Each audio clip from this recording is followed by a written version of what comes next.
Get away from her, you disgusting old parasite. My wife's voice cut across the entire grocery store. I had only handed the cashier my card so an elderly woman wouldn't leave empty-handed. My wife saw weakness where I saw decency, and she'd stopped hiding her contempt for me months ago.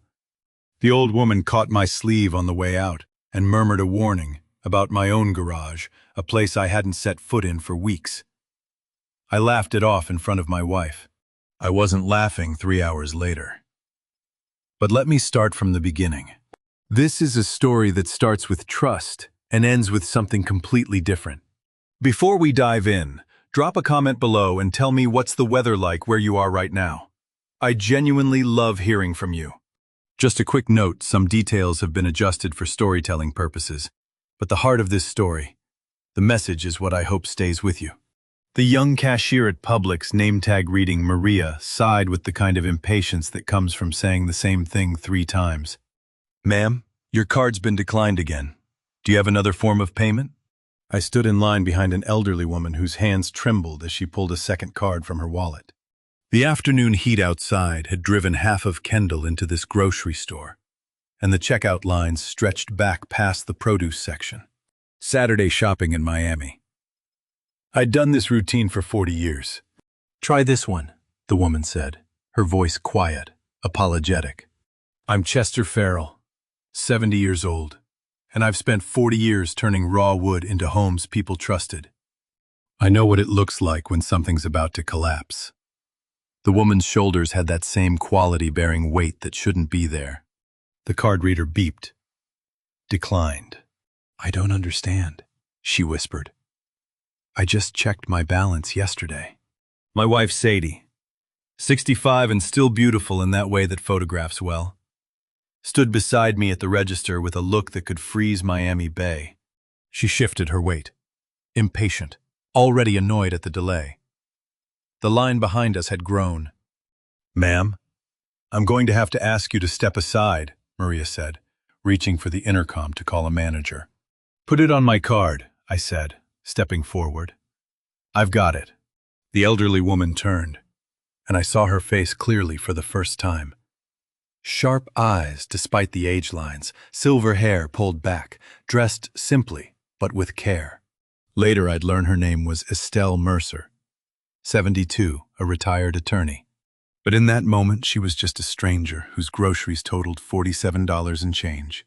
"Sir, that's very kind of you," Maria said, relief evident in her voice. "It's no trouble at all, ma'am," I told the woman, sliding my card across the counter. Estelle looked at me with an intensity that made something shift in my chest. Not gratitude, something deeper. Recognition, maybe. Like she'd been waiting to see if I'd do exactly what I'd just done. "Thank you," she said simply. Then she gathered her 2 bags and moved toward the exit.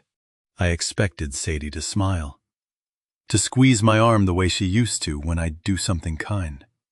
Instead, her voice cut through the checkout lane loud enough for the 3 people behind us to hear. $47 for a stranger? We're not made of money. Chester. The cashier's eyes widened slightly. I felt heat crawl up my neck. "It's fine," I said quietly, starting to bag our groceries. "That's the most pathetic thing I've seen you do this week." Sadie's voice carried that particular edge she'd developed over the past year, contempt disguised as concern. Always playing the hero with money we don't have spare. I'd been married 30 years. I knew what love looked like. This wasn't it. The people behind us found sudden interest in magazine covers. Maria processed our payment in silence. I kept my eyes on the bags, on the familiar ritual of packing canned goods at the bottom, bread on top. Carpenter's precision applied to groceries. Anything to avoid the stares. We walked toward the exit in silence. Sadie 3 steps ahead like she couldn't stand to be seen with me. The automatic doors opened to afternoon heat that hit like a wall, that thick Miami humidity that makes even breathing feel like work. That's when Estelle appeared beside me. She'd been waiting by the exit doors, both grocery bags at her feet. Before I could speak, she grabbed my wrist with surprising strength. Her fingers were cool despite the heat, her grip urgent. "When your wife leaves," she whispered, leaning close enough that I could smell lavender and something sharper. Determination, maybe. If determination had a scent. "Check your garage. Don't touch anything until you've really looked." I pulled back, confused. "Ma'am? What do you mean, how do you—" "Just check the garage, Mr. Farrell." She released my wrist, her sharp eyes holding mine. "I've watched this neighborhood a long time. You'll know when the time comes. Have you ever had a stranger look at you like they know your entire future?" That's how Estelle looked at me in that moment. Not with pity or concern, but with certainty. Like she was watching a play she'd already seen and knew exactly which scene came next. "Ma'am, I think you're confused." I started, but she was already walking away, moving faster than a 72-year-old woman should move in this heat. "What did that crazy woman want?" Sadie's voice came from behind me, sharp with irritation. I watched Estelle disappear into the shimmering parking lot, heat waves making her figure waver and dissolve. "Nothing, just thanking me. Wasting time on strangers." Sadie turned toward our car. "Typical." I followed her across the asphalt, the grocery bags heavy in my hands, Estelle's words echoing in my head. "When your wife leaves, check your garage." The phrases made no sense strung together. Sadie wasn't going anywhere. We'd been married for 3 decades, and my garage was just a garage. I'd built it myself in 1998, knew every nail and board in that structure. But how does a woman you've never met know your name? I hadn't introduced myself. My card had just shown a number when Maria swiped it. Estelle had called me Mr. Farrell like it was casual knowledge, like she'd known exactly who I was before I'd stepped forward to pay. I loaded the groceries into the trunk of our Honda while Sadie got into the passenger seat without helping. Through the windshield, I could see her profile, beautiful and cold as marble. When had that happened? When had my wife started looking at me like I was something to be endured rather than loved? I slid into the driver's seat, started the engine, and pulled out of the Publix parking lot. Sadie stared out her window in silence. The air conditioning blew cold air that did nothing to ease the tension.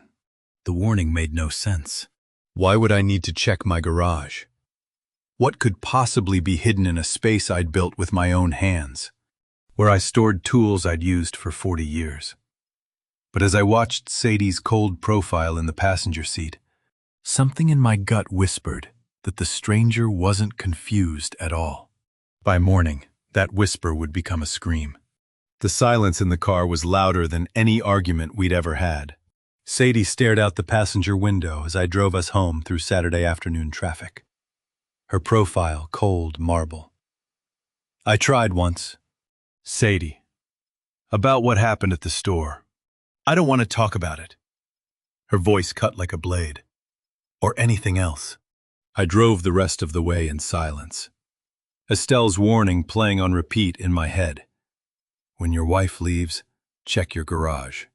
The words felt more ominous watching Sadie's rigid posture, the way she wouldn't even look in my direction. We pulled into the driveway of the house I'd built in 1989. Sadie got out before I'd even turned off the engine. "I'm going to bed," she said, already walking toward the front door. "Don't bother me." It was 4 in the afternoon. I sat in the car for another 5 minutes, listening to the engine tick as it cooled, watching the garage door at the end of the driveway. Just a garage, just tools and sawdust, and the ladder I'd need tomorrow for the gutters. Nothing worth a stranger's cryptic warning.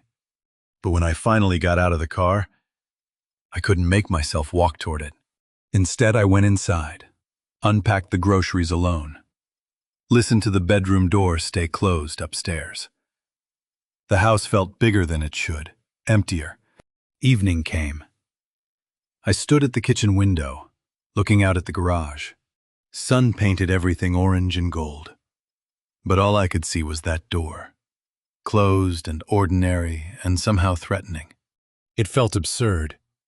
checking my own garage like it was a crime scene when I'd built every shelf with my own hands. I walked outside twice. Both times I reached for the door handle, and both times something stopped me. Fear, maybe, or the knowledge that once I looked, I couldn't unlook. Whatever Estelle thought I'd find would still be there in the morning, better light then. It's just tools and sawdust, I said aloud to no one. Nothing to check. I went back inside, microwaved leftover pasta, ate alone at the kitchen table. Sadie's bedroom door stayed closed. At 9, I showered and climbed into bed beside a wife who was either asleep or pretending to be. Her back turned to my side like a wall. I barely slept. Every time I closed my eyes, I saw Estelle's face, heard her urgent whisper, "Check the garage. You'll know when the time comes." Around 3 in the morning, I gave up. Lay staring at the ceiling, listening to Sadie breathe. 30 years of marriage, and we'd become strangers who happened to share an address. At 5:30, I got up to find her side of the bed already cold. She was downstairs in the kitchen, still in her robe, coffee already made. "Morning, Sadie," I said, pouring myself a cup. She didn't look up from her phone. I checked the weather app out of habit. 84 degrees by noon, chance of afternoon storms. Perfect morning for outdoor work before the heat got brutal. "I'm going to clean the gutters this morning," I said. "Need the ladder from the garage." Sadie nodded without looking up. I might as well have been talking to the refrigerator.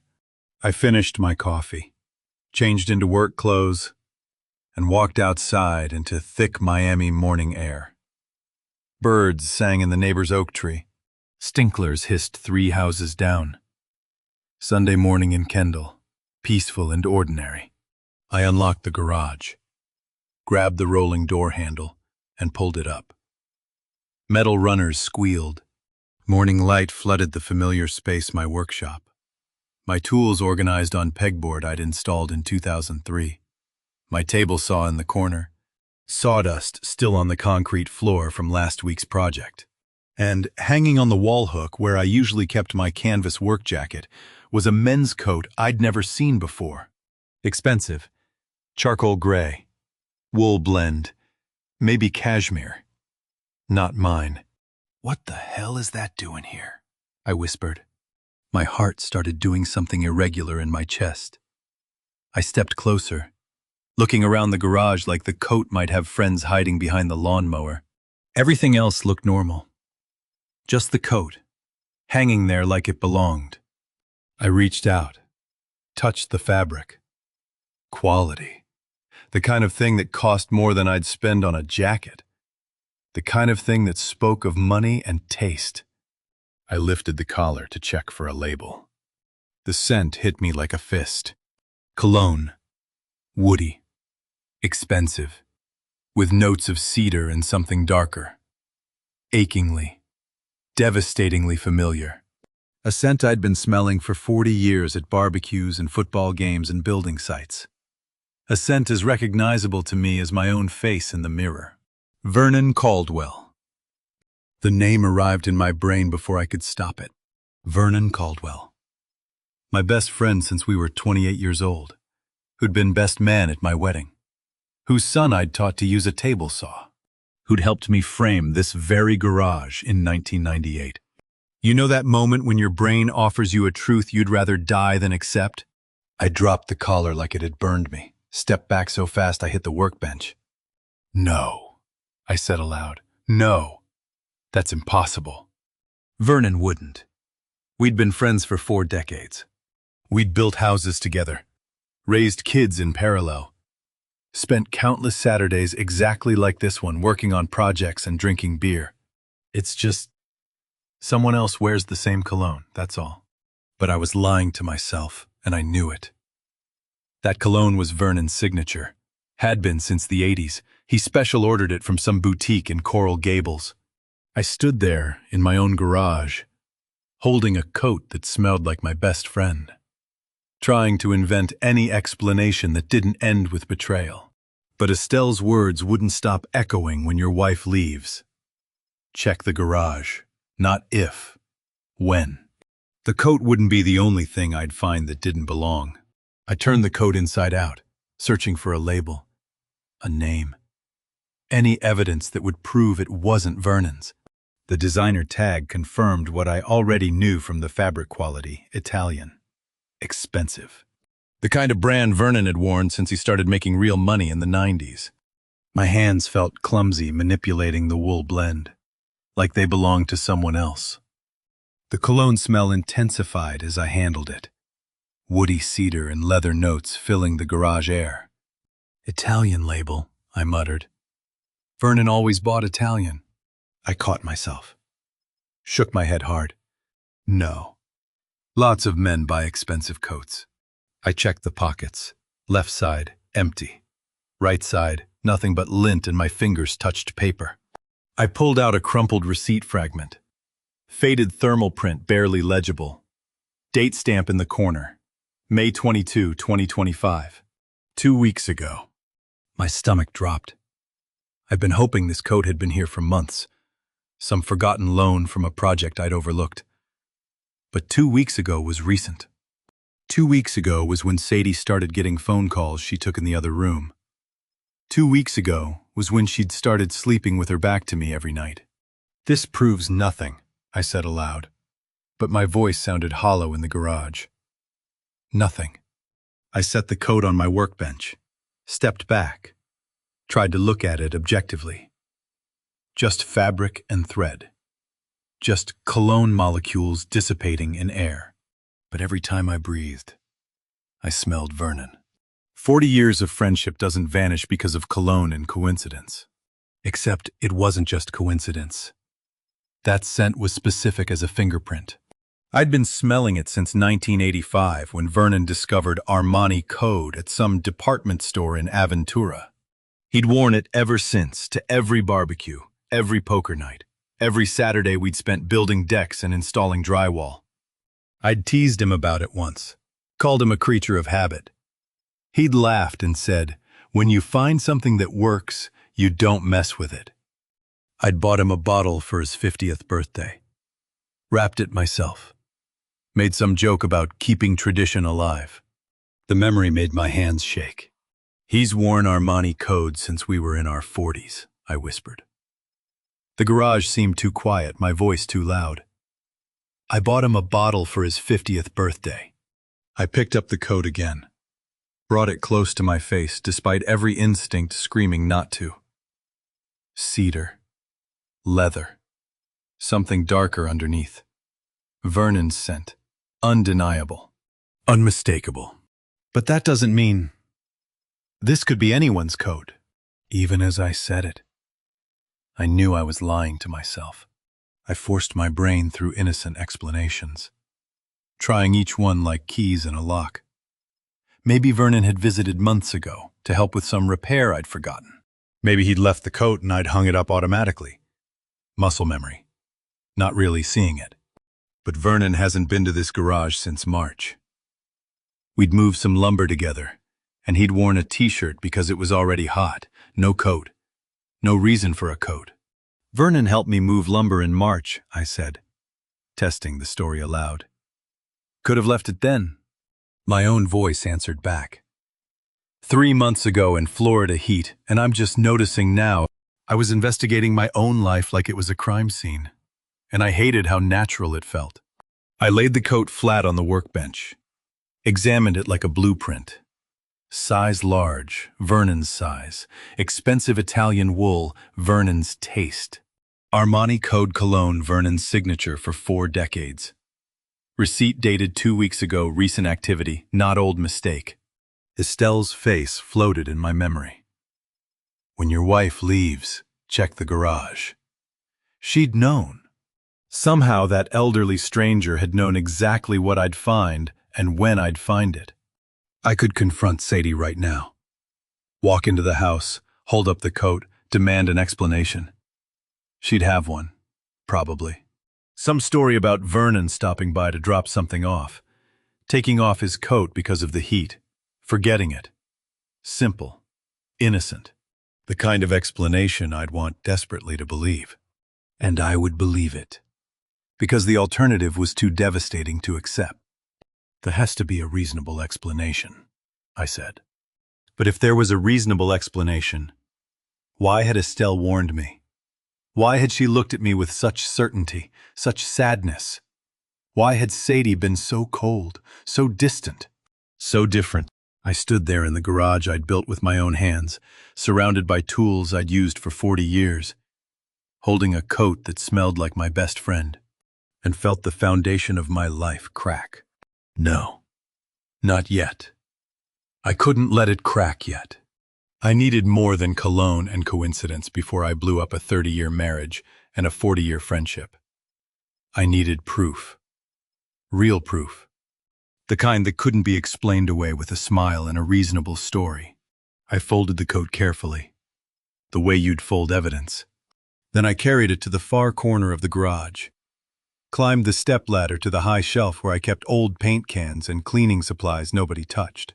I tucked the coat behind a gallon of primer from 2010, pushed it back until it was invisible from the ground. I can't ask her about this yet, I said quietly. Not without more. Maybe you've never had to choose between looking paranoid and looking stupid, but I was caught between both. If I confronted Sadie with just a coat, I'd look like a jealous fool. If I ignored what I'd found, I'd be willfully blind to betrayal happening in my own home. So I'd do neither. I'd watch. I'd wait. I'd look for more evidence. If I'm wrong, I'll look like a paranoid fool, I whispered, climbing down from the ladder. If I'm right, I need to be absolutely sure first. I climbed down from the shelf where I'd hidden the coat and stood in the center of my garage. The garage I'd built, in the house I'd built, next to the wife I'd loved for 30 years. Everything looked the same as it had yesterday, but now I was keeping secrets in my own home. By the end of the week, that coat wouldn't be the only secret I was hiding. For 3 days I watched my wife the way I used to watch foundation pours waiting for the first crack to show. She'd started sleeping with her phone face down on the nightstand. She took calls in the laundry room with the door closed. She hummed while making coffee, which she never did. Like she was performing contentment for an audience, small things, hairline fractures. But I'd been a contractor for 40 years. I knew how small cracks spread. Tuesday morning I made coffee while she showered. The routine felt normal, grinding beans, measuring water, listening to the machine gurgle and hiss. Morning light came through the kitchen window the way it always did, painting everything gold. You'd never know anything was wrong if you didn't look close. I went outside to get the mail. Bills, catalogs, the usual junk. Then my fingers touched an envelope that felt different, heavier stock, embossed seal. Miami-Dade County Planning and Zoning Department. Official. I opened it, standing by the mailbox, scanned the contents. RE Application Nash MIA-2025-0847. Commercial rezoning. The address meant nothing to me. 1847 Southwest 8th Street.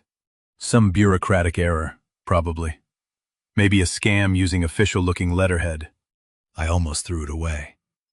But contractor's instinct stopped me. Always keep official documents, even the ones that don't make sense. I'd learned that lesson in 1987, when a zoning notice I'd tossed turned out to be legitimate and cost me 3 weeks of delays. I folded the letter, tucked it in my back pocket, carried the rest of the mail inside. Sadie was in the kitchen making scrambled eggs, her hair still damp from the shower. She looked up when I came in. "Anything interesting?" she asked. "Just bills and junk," I said, setting the stack on the counter. The lie came easier than it should have. I was keeping secrets now, too. Mirroring her deception like we were dancing steps neither of us had agreed to learn. I remembered teaching Sadie to read blueprints 30 years ago in our first apartment in Hialeah. She'd trace the lines with her finger, trusting me to explain every symbol, every measurement, every structural detail. "I always knew you'd tell me the truth," she'd said once. looking up at me with those eyes that used to see me as someone worth believing. The memory physically hurt, like pressing on a bruise. The mailbox lid clanged shut outside neighbor getting his mail, and the sound snapped me back to the kitchen, where my wife of 3 decades was lying to me about plumbers, and I was lying to her about county letters. "Coffee's ready," I said. We sat at the kitchen table in silence. I drank my coffee black. She added cream and sugar, stirred longer than necessary. The clink of her spoon against ceramic filled the space where conversation used to be. I waited until she was washing dishes before I spoke. "Found a men's coat out in the garage," I said, keeping my voice casual, helpful. "Navy blue, nice quality. You know whose it is?" Her shoulders tensed. Just slightly, just for a second, but I saw it. She kept washing the plate in her hands, didn't turn around. "Oh, that," she said. "The plumber was here last Tuesday for the water heater. Must have forgotten it. I'll call them." The lie was smooth, practiced. Too smooth. I noticed her hands shaking slightly as she scrubbed. The water running too hot, steam rising around her wrists, her knuckles going red. She was scared of something. For a moment I almost reached out. Almost asked if she was okay. Almost let myself believe the plumber story, because believing it would be easier than not believing it. Then she turned off the water, and the moment passed. "I didn't know we had an issue with the heater," I said. "Which company did you call?" "Just routine maintenance." She dried her hands on a towel, still not looking at me. "Hey, what do you want for dinner tonight?" "I was thinking of making that chicken thing you like." Subject changed. Door closed. Investigation over. "Chicken's fine," I said. She went upstairs. I heard the bedroom door close. Heard her moving around up there, doing whatever people do when they need to be alone with their lies. I sat at the kitchen table, coffee going cold in my cup, and realized I was treating this like a failed inspection, documenting problems, gathering evidence, building a case. But you don't build a case against someone you're trying to trust. The investigative instinct itself was the betrayal. "Are you okay?" Sadie's voice came from the stairs. I looked up. She was standing there in the doorway, watching me with something that might have been concern, or might have been guilt. "Yeah," I said. Just thinking. Another lie. We were swimming in them now. She nodded and disappeared back upstairs. I pulled the county letter from my back pocket. Went out to the garage, filed it in the desk drawer where I kept property documents and old invoices. Middle section. Behind the 2024 tax records. Then I pulled out a small notebook I used for project measurements and carried it back to the kitchen. I sat down and wrote 2 entries. 1. County letter, 1847, SW 8th Street. 2. No plumber last Tuesday book club night. I stared at the second line. Last Tuesday. Sadie had gone to book club. She'd left at 6:30 and come home at 9. I remembered because I'd watched the Marlins game alone and she'd seemed irritated when she got back. Like the evening hadn't gone the way she'd wanted. If the plumber had come last Tuesday, she would have been home. She would have mentioned it. She would have left me a note about the water heater. Unless there was no plumber. Unless someone else had been in our garage last Tuesday while she was supposedly at book club. Unless the coat belonged to whoever that someone was. My hands were steady as I closed the notebook and slid it into my shirt pocket. Right over my heart. 40 years of carpenter's notes, measurements, materials, timelines. Now I was building a case against the woman I loved. One documented fact at a time. I'd been sitting in the corner of Manny's coffee for 20 minutes, staring at my notebook like it might confess something my wife wouldn't. The page showed 2 entries in my handwriting. County letter, book club lie. Facts that proved nothing and everything. The coffee shop smelled like espresso and cinnamon rolls. Wednesday morning. Crowd retirees reading newspapers. Young mothers with strollers. Nobody paying attention to an old man documenting his marriage's collapse in the corner booth. I'd come here to escape the house, to think somewhere that didn't smell like Sadie's perfume and 30 years of history. The bell above the door chimed. I looked up. Estelle Mercer walked in like she'd been expecting to find me there. She ordered nothing at the counter, just walked straight to my table and sat down across from me without asking. Same sharp eyes. Same silver hair pulled back. Same certainty in her posture that said she knew things I was still figuring out. "Who the hell are you?" I said, "and why are you following me?" "I'm not following you, Mr. Farrell." She folded her hands on the table, looked at me with something that might have been pity. "I'm just someone who recognizes the look of a man who found something he wishes he hadn't. You don't expect to meet your wife's potential accomplice over a $5 latte." I closed the notebook, slid it to the edge of the table away from her. "How do you know my name? How did you know about the garage?" "I've seen this pattern before," she said. "The coat, the distance, the lies that don't quite line up." She leaned forward slightly. "Rezoning scams in this neighborhood have been happening for months. They always start the same way." My stomach dropped. "I never told you about any rezoning," I said quietly. She smiled, sad and knowing. "You didn't have to. The county sends letters. Men like Vernon Caldwell count on people throwing them away without reading them." The name hit me like a physical blow. I'd suspected. I'd known, deep down. But hearing his name from a stranger's mouth made it real in a way my own thoughts hadn't. "Vernon," I repeated. The word tasted like ash. "I can't tell you everything," Estelle said. "Not yet. But when you're ready to know what's really happening." She pulled a business card from her purse, slid it across the table. "Call that number, but don't wait too long." I picked up the card. White, plain, no name, just a phone number handwritten in blue ink. "Who are you?" I asked again. She stood up, adjusted her purse over her shoulder. "Someone who doesn't like seeing good people get destroyed by bad ones." She paused at the table edge. "Check your property records, Mr. Farrell. Really check them. And when you do, remember you're not paranoid if they're actually doing what you think they're doing." She walked out before I could respond. The bell chimed. She disappeared into Miami morning heat, leaving me with a business card and the confirmation that Vernon's name belonged in this story. I drove home on autopilot, Estelle's words looping in my head. Rezoning scams, property records, Vernon's name spoken like fact. Like she'd known all along who I'd find. When I got home, Sadie's car was gone.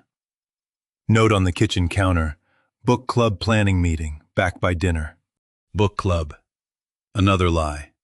Probably. I went straight to the garage, climbed the ladder to the high shelf, pulled down the coat from behind the paint cans. The collar still smelled like Vernon's cologne. I laid it on the workbench next to the county letter I retrieved from the desk drawer. Evidence. 2 pieces. Not enough. When did I become the kind of man who spies on the woman who slept beside me for 30 years? I stared at the coat, the letter, the empty garage that suddenly felt like enemy territory. If I confronted Sadie now, she'd have another story. The plumber, a misunderstanding. Vernon stopped by to ask about something innocent. She'd explain it all away and I'd want to believe her. Because believing her would be easier than accepting what I already knew. I needed proof. Real proof, the kind that couldn't be talked around or explained away. I pulled my phone from my pocket, searched for wireless security cameras. Dozens of options, small ones, hidden ones. Cameras that recorded to cloud storage, that sent alerts to your phone when they detected motion. 40 years I built things. People could see houses, decks, additions that improved people's lives. Now I was planning to build a trap for my own wife. I ordered a camera. 2-day shipping. Then I pulled out a sheet of graph paper from my project drawer and started sketching.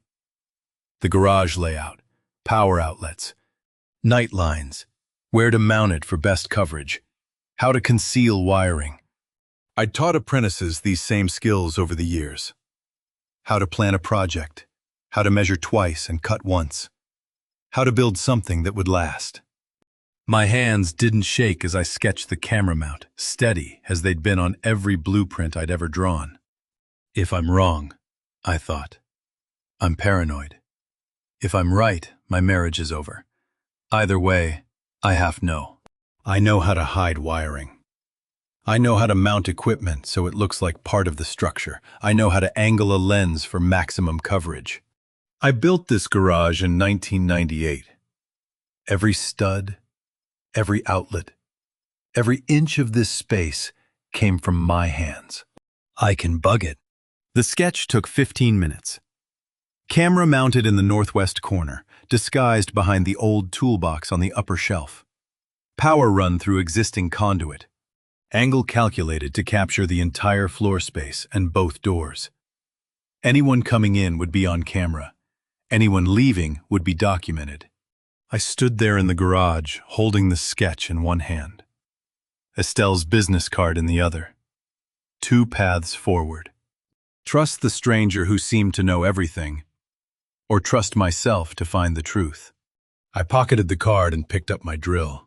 The surveillance begins. The kid at the electronics store thought I was setting up a baby monitor for my grandkids. I didn't correct him. This one's got motion alerts, he said, holding up a small wireless camera no bigger than a deck of cards. Sends notifications straight to your phone. Records to cloud storage, so you never lose footage. Perfect, I said, taking the box from his hands. He rang it up, chatted about his own kids while I swiped my card. I smiled and nodded. Played the role of doting grandfather setting up nursery surveillance. The lie came easy. Too easy.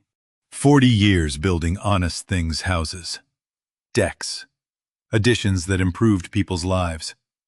Now I was building a spy nest in my own home. I drove back with the camera box on the passenger seat.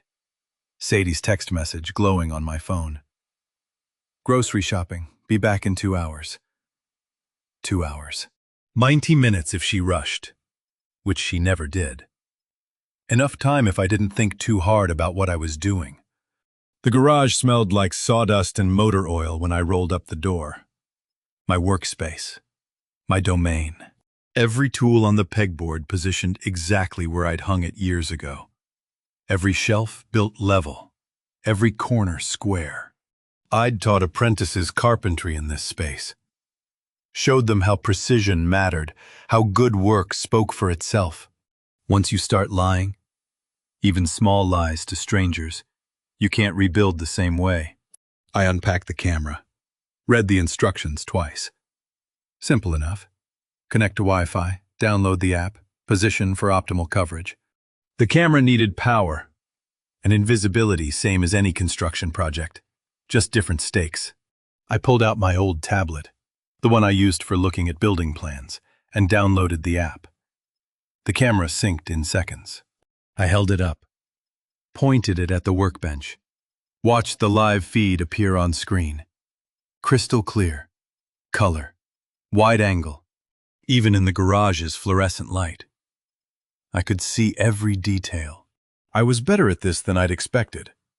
My carpentry precision measuring sight lines, calculating angles, understanding structure made me a natural at surveillance.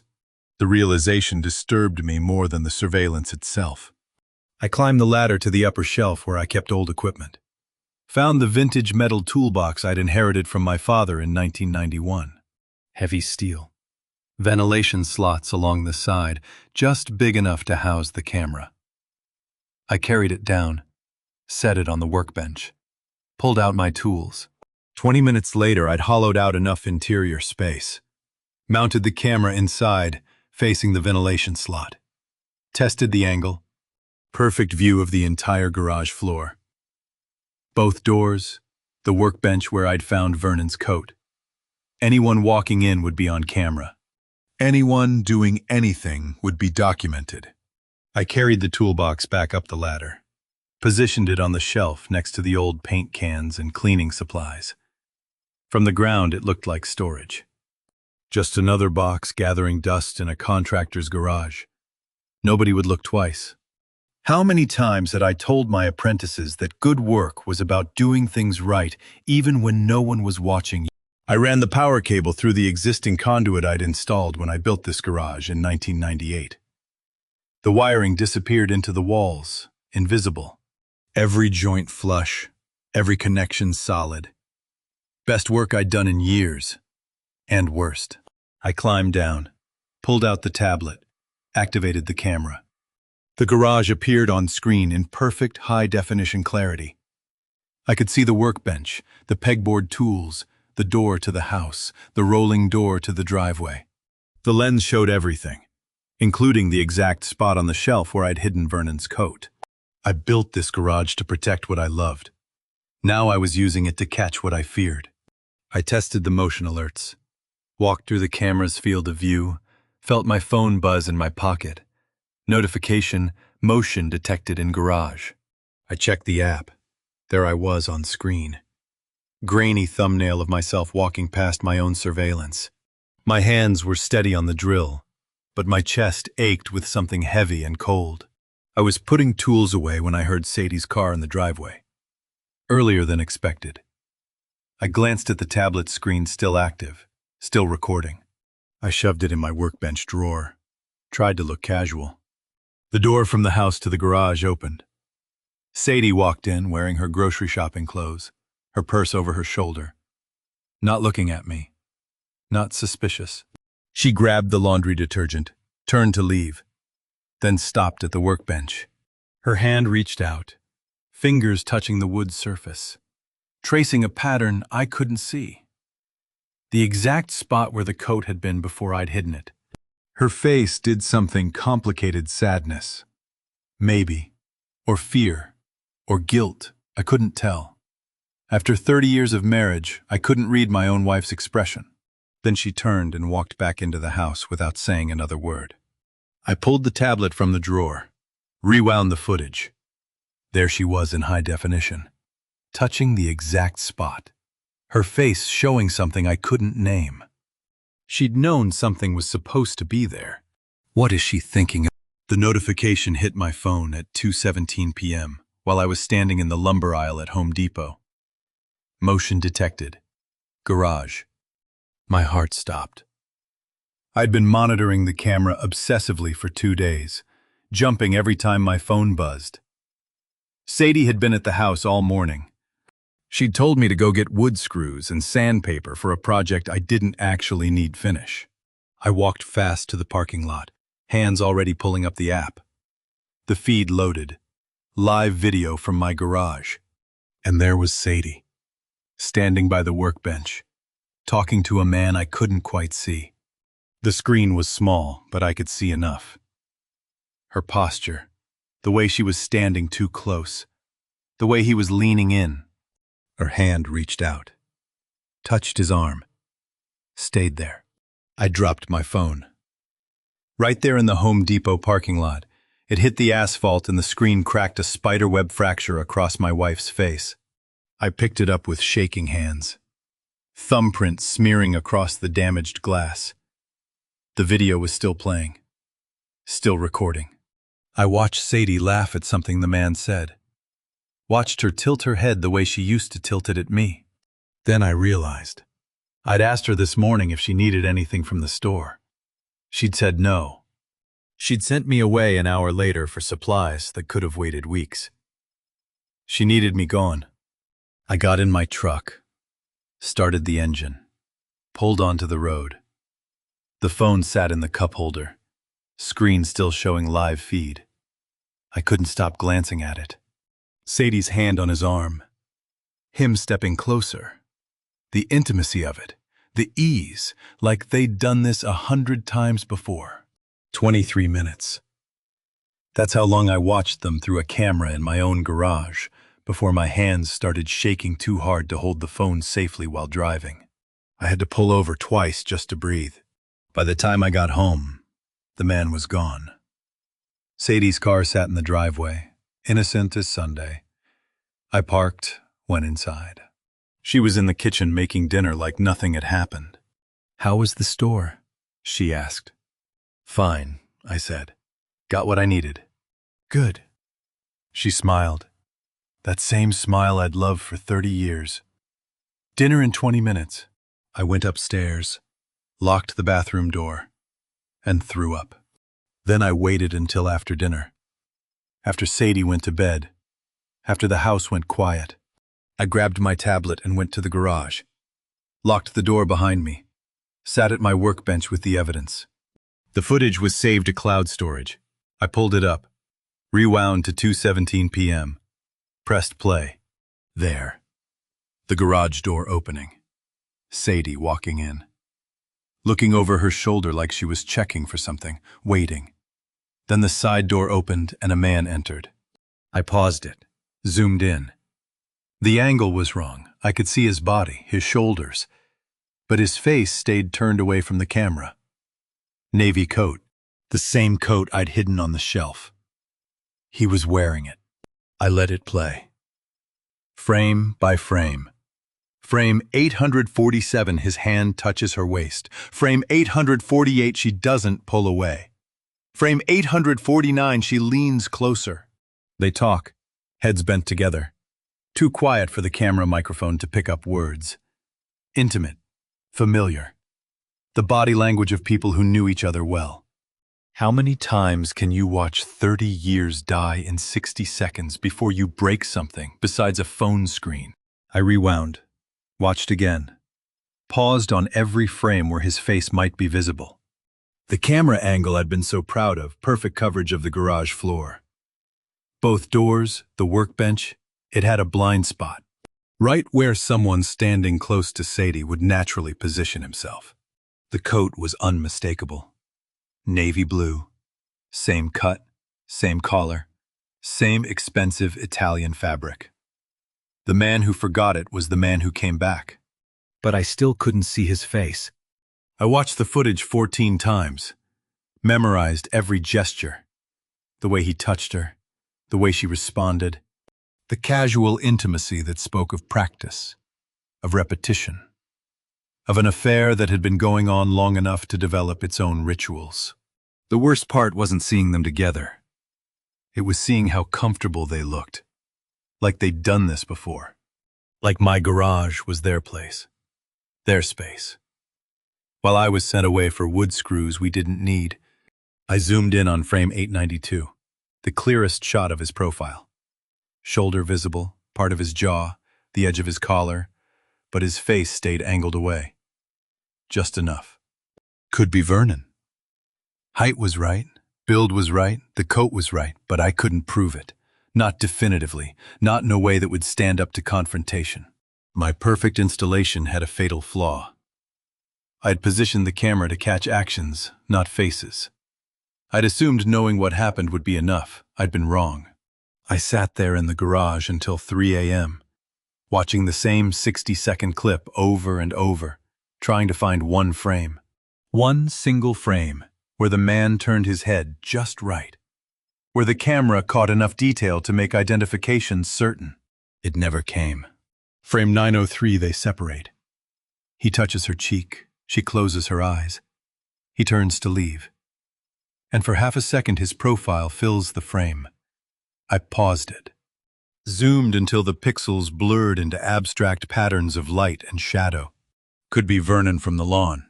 Same height, same build, same expensive taste in coats. Could be anyone. I had proof of the affair. I had footage of my wife meeting a man in secret, touching him with a familiarity that made my stomach turn.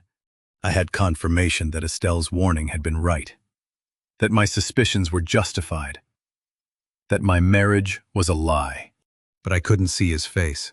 I paused the footage on the clearest frame, the man's back to camera. Only his shoulder and partial profile visible. I zoomed in until pixels blurred. Could be Vernon. Could be anyone. I needed to see a face. The landline rang at 11:43 a.m. on Thursday. Nobody calls the landline except telemarketers and my mother's ghost. I'd been sitting at the kitchen table since dawn, Laptop open. Searching property records for 1847 SW 8th Street. The address from the county letter. Nothing came up under my name. The whole thing felt like bureaucratic error, misdirected mail, some glitch in the system. Then the phone rang. Hello? Mr. Farrell? A man's voice, professional, clipped. This is Greg Hammond with Premier Commercial Realty. Just confirming our 2 o'clock appointment for the property evaluation at 1847 Southwest 8th Street. My stomach dropped. I didn't schedule any appointment, I said slowly. Who set this up? Let me check my notes. Papers rustled on his end. Vernon Caldwell called on your behalf, said you were considering selling and wanted a market assessment. 3 weeks ago, June 2nd. Vernon Caldwell. The name hit like a hammer to the foundation. Everything connected in that instant. The coat in my garage, the cologne, the blurry footage of Sadie with a man I couldn't identify, the county rezoning letter for a property I didn't know I owned. Vernon's name on all of it. Not separate problems, one coordinated scheme. Mr. Farrell, are you still there? I need to cancel that appointment, I said, my voice sounding distant even to myself. There's been a mistake. Of course. Should I reschedule for next week? No rescheduling, thank you. I hung up before he could respond. Sat there staring at the phone like it had delivered a bomb instead of information. Vernon Caldwell. My best friend since we were 28 years old. The man who'd been best man at my wedding. Who'd helped me frame the garage where he was now meeting my wife in secret. Who was apparently using my name to schedule property evaluations for real estate I didn't know existed. It wasn't just an affair. It was fraud. Property fraud. Using my identity. Sadie walked into the kitchen, still in her bathrobe, hair wrapped in a towel. Who was that? She asked. Do you know anything about someone trying to evaluate my commercial property? I kept my voice level, watching her face. Vernon Caldwell's involved. Her expression went blank. Perfect confusion. Vernon who? Caldwell. Vernon Caldwell. She tilted her head, thinking. The yard guy. The one who helped you move lumber that time. Why would he have anything to do with your property? The yard guy. Like Vernon was some casual acquaintance instead of 40 years of friendship. He scheduled a property evaluation using my name, I said. At 1847 Southwest 8th Street. Do you know anything about that? This doesn't make sense. Chester. She sat down across from me, her face the picture of concerned confusion. You're saying Vernon, who I've maybe seen twice in my life, is scheduling property evaluations for you without asking? That's insane. Her face shifted from confusion to wounded innocence so smoothly it scared me the damage still there, just painted over. I have a county letter about rezoning, I said. And now a broker calling to confirm an appointment I never made. Vernon's name is on it. Then call Vernon, she said simply. Ask him what's going on. Maybe it's a misunderstanding. Her logic was perfect. Her concern looked genuine. If I didn't have footage of her in the garage with someone, if I didn't have the coat, if I didn't have Estelle's warning, I'd believe every word. You've been acting strange for weeks, Sadie said quietly. Suspicious, secretive, watching me like I'm a stranger. Maybe you should ask yourself what's really going on here. The accusation landed like a slap. What's that supposed to mean? It means you're seeing conspiracies where there aren't any. Her voice rose.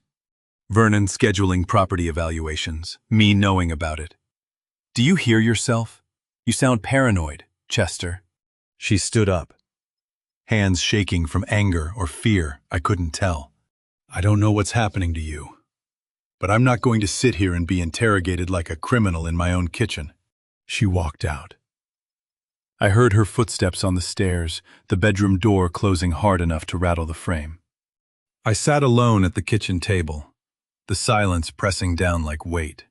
How does someone gaslight you when you have footage, property records, and a broker's confirmation, and still make you feel crazy? But she'd done it. For a moment, just a moment, I'd wondered if I was manufacturing connections that weren't there. If Vernon calling about property was innocent business I'd forgotten about. If the footage showed nothing more than Sadie talking to an old friend. If the coat belonged to someone else entirely, and I was building a conspiracy from coincidence. Then I remembered the timeline. Vernon calling 3 weeks ago, the coat appearing 2 weeks ago, the footage from yesterday showing intimate body language that wasn't innocent conversation. I got up, went to the garage, pulled the county rezoning letter from the desk drawer, stared at the address that kept appearing. 1847 SW 8th Street. A property evaluation scheduled without my knowledge. Vernon's name attached to it. The county confirming rezoning applications. I didn't own property at that address. I was certain. I'd owned commercial real estate 40 years ago, sold it in the 90s, nothing since then except this house. Which meant someone was using my name. Vernon was using my name. Scheduling evaluations, filing rezoning applications. For property that either didn't exist or belonged to someone else. It wasn't just infidelity, it was identity fraud, property fraud, maybe worse. I sat there in my garage holding the letter, feeling the weight of evidence accumulate. The coat, the footage, the property scheme. Vernon's name threading through everything like structural rot. Sadie's gaslighting had been perfect. But it hadn't worked. Not completely. Not enough to make me ignore what I could see with my own eyes and hear with my own ears. I needed answers about the property. Real answers, not Sadie's denials or Vernon's schemes. I needed Estelle. I stood in Roland's backyard with a beer going warm in my hand, watching my best friend of 40 years laugh at someone's joke, and wondered if murderers feel this calm. Roland Whitaker, 68. Retired electrician who'd worked alongside Vernon and me on a dozen projects over the decades, had invited the usual crew for his monthly Saturday barbecue. Burgers on the grill, cold beer in coolers, men our age telling the same stories we'd been telling for 30 years. Roland caught my eye once across the yard, held it a beat too long, like he was deciding something, then looked away before I could read what it was. Vernon stood by the fence talking to Roland's son-in-law, gesturing with his beer bottle, that easy charm he'd always had. Same Vernon who'd helped me frame my garage, who'd been best man at my wedding, who was now using my name to commit fraud while sleeping with my wife. I'd almost skipped the barbecue. Then I'd realized this was opportunity. A chance to watch Vernon in person, catalog his tells, gather evidence the camera couldn't capture. He saw me, smiled, walked over. "Chess," he said, clapping my shoulder. "Haven't seen you in weeks. Where you been hiding?" The cologne hit me like finding termites in a load-bearing beam. Suddenly everything looks unstable. Same scent from the coat. Woody cedar and leather. Armani code. Vernon's signature for decades. Up close, it was unmistakable. And my stomach turned knowing that smell had been in my garage. On my wife. "Just busy," I said. "You know how it is." "I do." He took a drink, studied me with those eyes I'd trusted since 1985.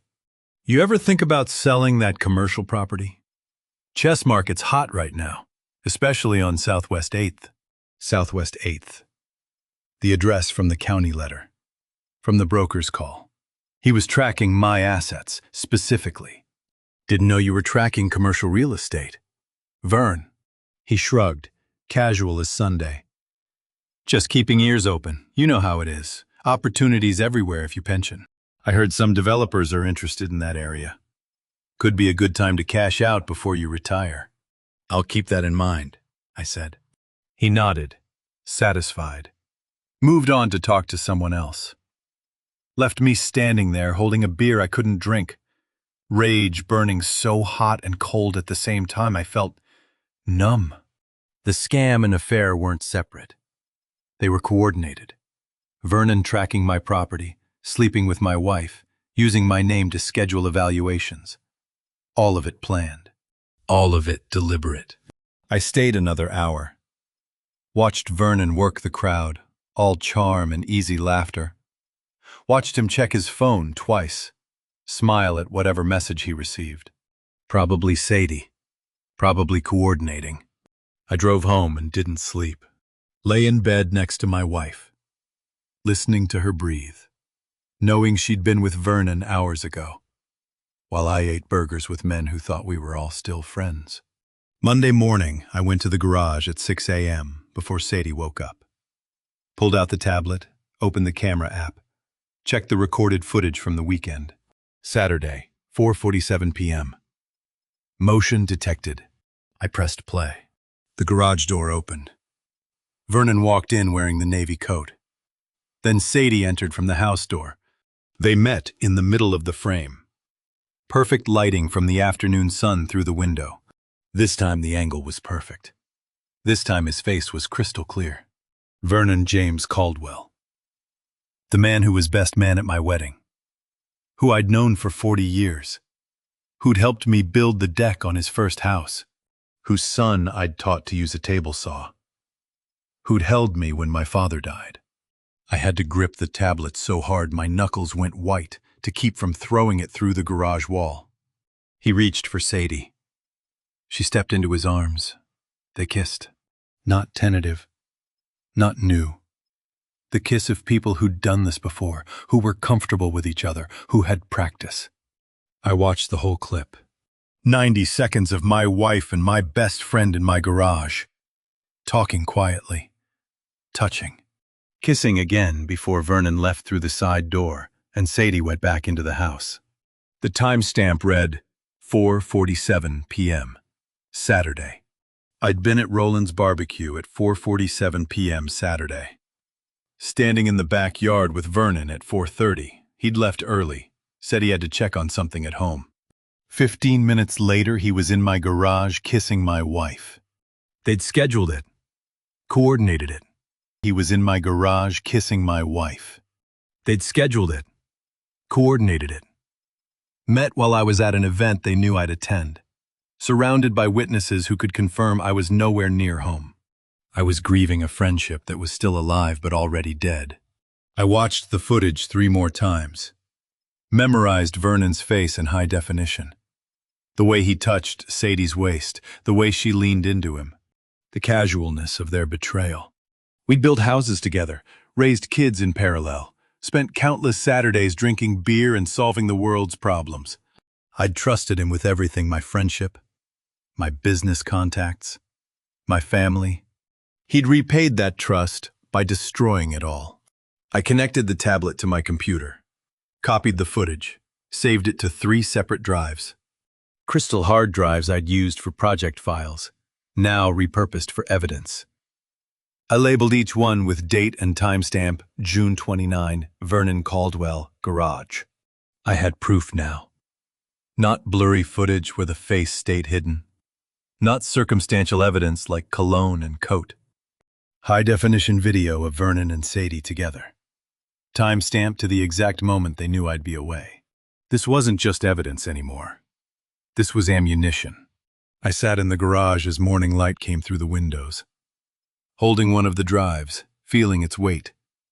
40 years of friendship reduced to 60 seconds of video. A marriage of 3 decades destroyed by people I'd trusted with my life. Vernon had made a mistake. He'd gotten comfortable, sloppy. He'd assumed his old friend was too trusting to check, too loyal to suspect, too stupid to install cameras in his own garage. He was wrong. I had everything now. The coat, the county letter, the broker's confirmation. The footage with Vernon's face in perfect clarity, the property scheme, the affair. All of it documented. Time to call Estelle. I pulled the county letter from my desk drawer Tuesday morning. The one I'd dismissed as junk mail 3 weeks ago, and typed the property address into Google. 1847 SW 8th Street, Miami. The search results loaded. Public property records. Miami-Dade County Assessor's Database, real estate listing sites showing recent sales in the area. I clicked on the county records first. Property value, $3,200,000. I stared at the number, read it again. $3,200,000. Scrolled down. Purchase history showed the property had sold for $400,000 in 2019. Then nothing until this year. May 15, 2025. Commercial rezoning approved. Current assessed value, $3.2 million. $3.2 million. I had to read the number 3 times before my brain would process it. I clicked deeper into the records. Rezoning application filed by Caldwell and Associates Real Estate, Vernon's firm. Application submitted April 3, 2025, approved May 15. 2 weeks before I found the code in my garage. The timeline clicked into place like pieces of a blueprint. Vernon files the rezoning application in April, gets it approved in May. The property value jumps 8 times overnight. Then he starts his move scheduling evaluations under my name. Getting close to Sadie, positioning himself to claim the property or its value somehow. $3.2 million. That's what my name was worth to Vernon. That's what 40 years of friendship bought him. Enough to destroy everything. He wasn't just sleeping with my wife. He was stealing my identity to steal $3 million. I printed the property records, added them to the folder with the county letter and the broker's note. The evidence was piling up. Affair, fraud, identity theft. All Vernon. All coordinated. Wednesday afternoon, I was in the garage organizing the documentation when Roland showed up. "Hey, Chess," he said, walking in like he owned the place. "Just needed to borrow a pipe wrench. You still got that 24-inch? "Third shelf," I said, not looking up from my work. "Same place it's been for 15 years. He walked to the shelf, took his time finding the wrench. Lingered. I felt his eyes on me, on the papers spread across my workbench. "You doing okay, Chess?" he asked. "You seem distracted lately. Everything good with Sadie?" The question hit wrong. Too specific. Too interested. I looked up. Roland stood by the shelf, wrench in hand, watching me with an expression I couldn't read. Concern, curiosity, guilt. "Everything's fine," I said. I couldn't tell anymore which of my friends were real and which were just positioned around me, waiting to be used. Roland had been at the barbecue Saturday. Had stood there while Vernon talked about property values on Southwest 8th. Had invited us both. Given Vernon the perfect alibi to leave early. Had he known? Was he part of this? I realized with creeping horror that I'd stopped trusting anyone. Vernon had been my best friend, Sadie my wife. If they could betray me, why not Roland? Why not everyone? "If you need anything," Roland said, heading for the door, "you know where to find me." He left. I stood there in the garage, surrounded by evidence, wondering how many more people were lying to me. I pulled out Estelle's business card, the one she'd given me at the coffee shop weeks ago. Just a phone number in blue ink. I called it. She answered on the first ring. "Mr. Farrell," she said, not a question, like she'd been waiting for this call. "I need help," I said. "I have footage, property records, evidence of fraud, but I don't know what to do with it." "Tell me everything." So I did. The coat, the camera, the footage of Vernon and Sadie, the property at 1847 SW 8th Street, the rezoning application filed by Caldwell and Associates, the broker's call. All of it spilling out in the garage where most of it had happened. When I finished, Estelle was quiet for a long moment. "Vernon Caldwell isn't his real name," she finally said. "I know him as Malcolm Vance. He ran the same scam in Tampa in 2018. Identical pattern. Befriend a property owner, seduce the wife, or gain access through relationship. File rezoning applications using forged documents. Steal property value, or flip the property before anyone realizes what happened." "Why didn't you warn me earlier?" I demanded. "At the grocery store, at the coffee shop, you knew. Why didn't you just tell me? I needed you to see it yourself, Estelle said, her voice firm. Victims who discover the truth fight harder than victims who are told. If I'd walked up and said your best friend was stealing from you and sleeping with your wife, would you have believed me? Or would you have dismissed me as a crazy stranger? She was right. I would have dismissed her, would have defended Vernon, would have called her paranoid. He was never prosecuted. Estelle continued. The case in Tampa collapsed on a technicality, chain of custody issue with the evidence. He disappeared, changed his name, moved to Miami. I've been tracking him for 2 years, waiting for him to run the same play so I could build an airtight case. Estelle's voice had the weight of someone who'd been carrying evidence for years, waiting for the right moment to set it down. I have documents, she said. Witness statements from Tampa, financial records showing his pattern, bank accounts he used under the Vance name. I know how he operates, Mr. Farrell, and I know how to stop him. What do I do? Meet me tomorrow. Not the coffee shop. I have an office downtown used to practice family law before I retired. Bring everything you have. Your footage, your property records, everything. We're going to build a case that won't collapse on technicalities. We're going to do this right. Can we actually stop him? We can do better than stop him, Estelle said. We can take everything, the property fraud, the identity theft, the affair, it's all connected. Vernon thinks he's running a perfect scam. But he made one mistake. What mistake? He didn't know I was watching. And he didn't know you'd fight back. She gave me the address, a lawyer's office in downtown Miami. Tomorrow, 2 p.m. Bring everything, she said. We're not just exposing him, we're destroying him. The victim becomes the hunter. Estelle Mercer's office in Coral Gables didn't look like the workspace of someone who tracked con artists. It looked like a place where wealthy people signed divorce papers. Mahogany desk, leather chairs, floor-to-ceiling bookshelves lined with legal volumes. Windows overlooking a courtyard with a fountain. The air smelled like old paper and furniture polish.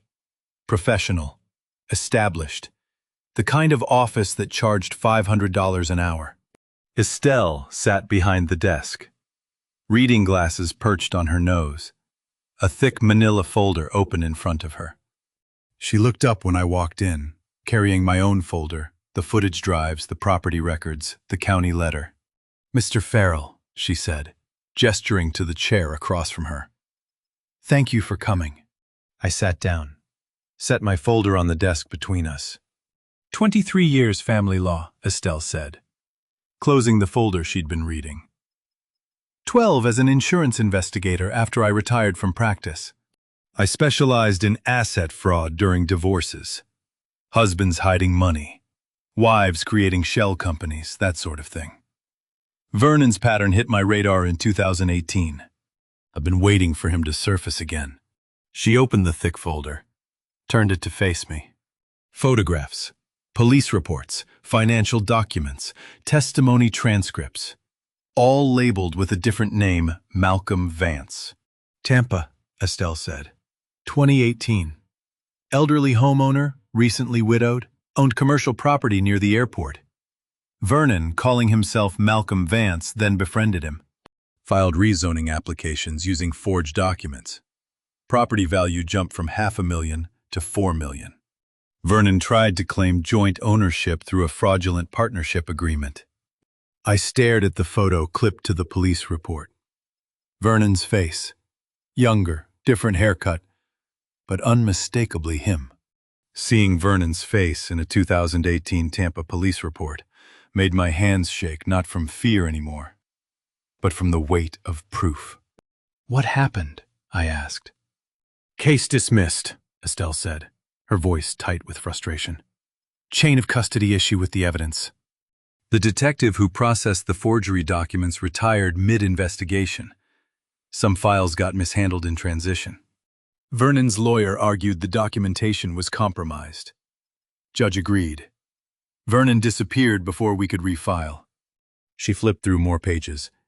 Bank statements under the Vance name, property records. Witness statements from Tampa contractors who'd worked with Vernon, describing the same pattern I was living through now. "You've had all this," I said slowly, "and you let him operate for years." "I had evidence of what he did," Estelle corrected, "but no prosecutable case. No way to track him after he changed identities, no jurisdiction to pursue him." I was retired. Mr. Farrell, just a lawyer who'd lost a case and hated leaving it unfinished. She leaned forward. "But now I have something better. I have you, with documentation in real time, camera footage that can't be disputed, property records showing active fraud, and a property scheme Vernon can't abandon, because if he walks away now, he loses everything he's invested in setting this up. So what do we do?" Estelle pulled out a fresh legal pad and drew a timeline with quick, precise strokes. "Vernon needs that property," she said. "He's filed the rezoning under your name, boosted the value to over $3 million, positions himself to claim it through fraud or force you into selling it to him below market. But he can't execute until he has clear legal claim." She tapped the pad. "We force his hand. You publicly announce you're selling the property, not to Vernon, to someone else, for a price below what he expects."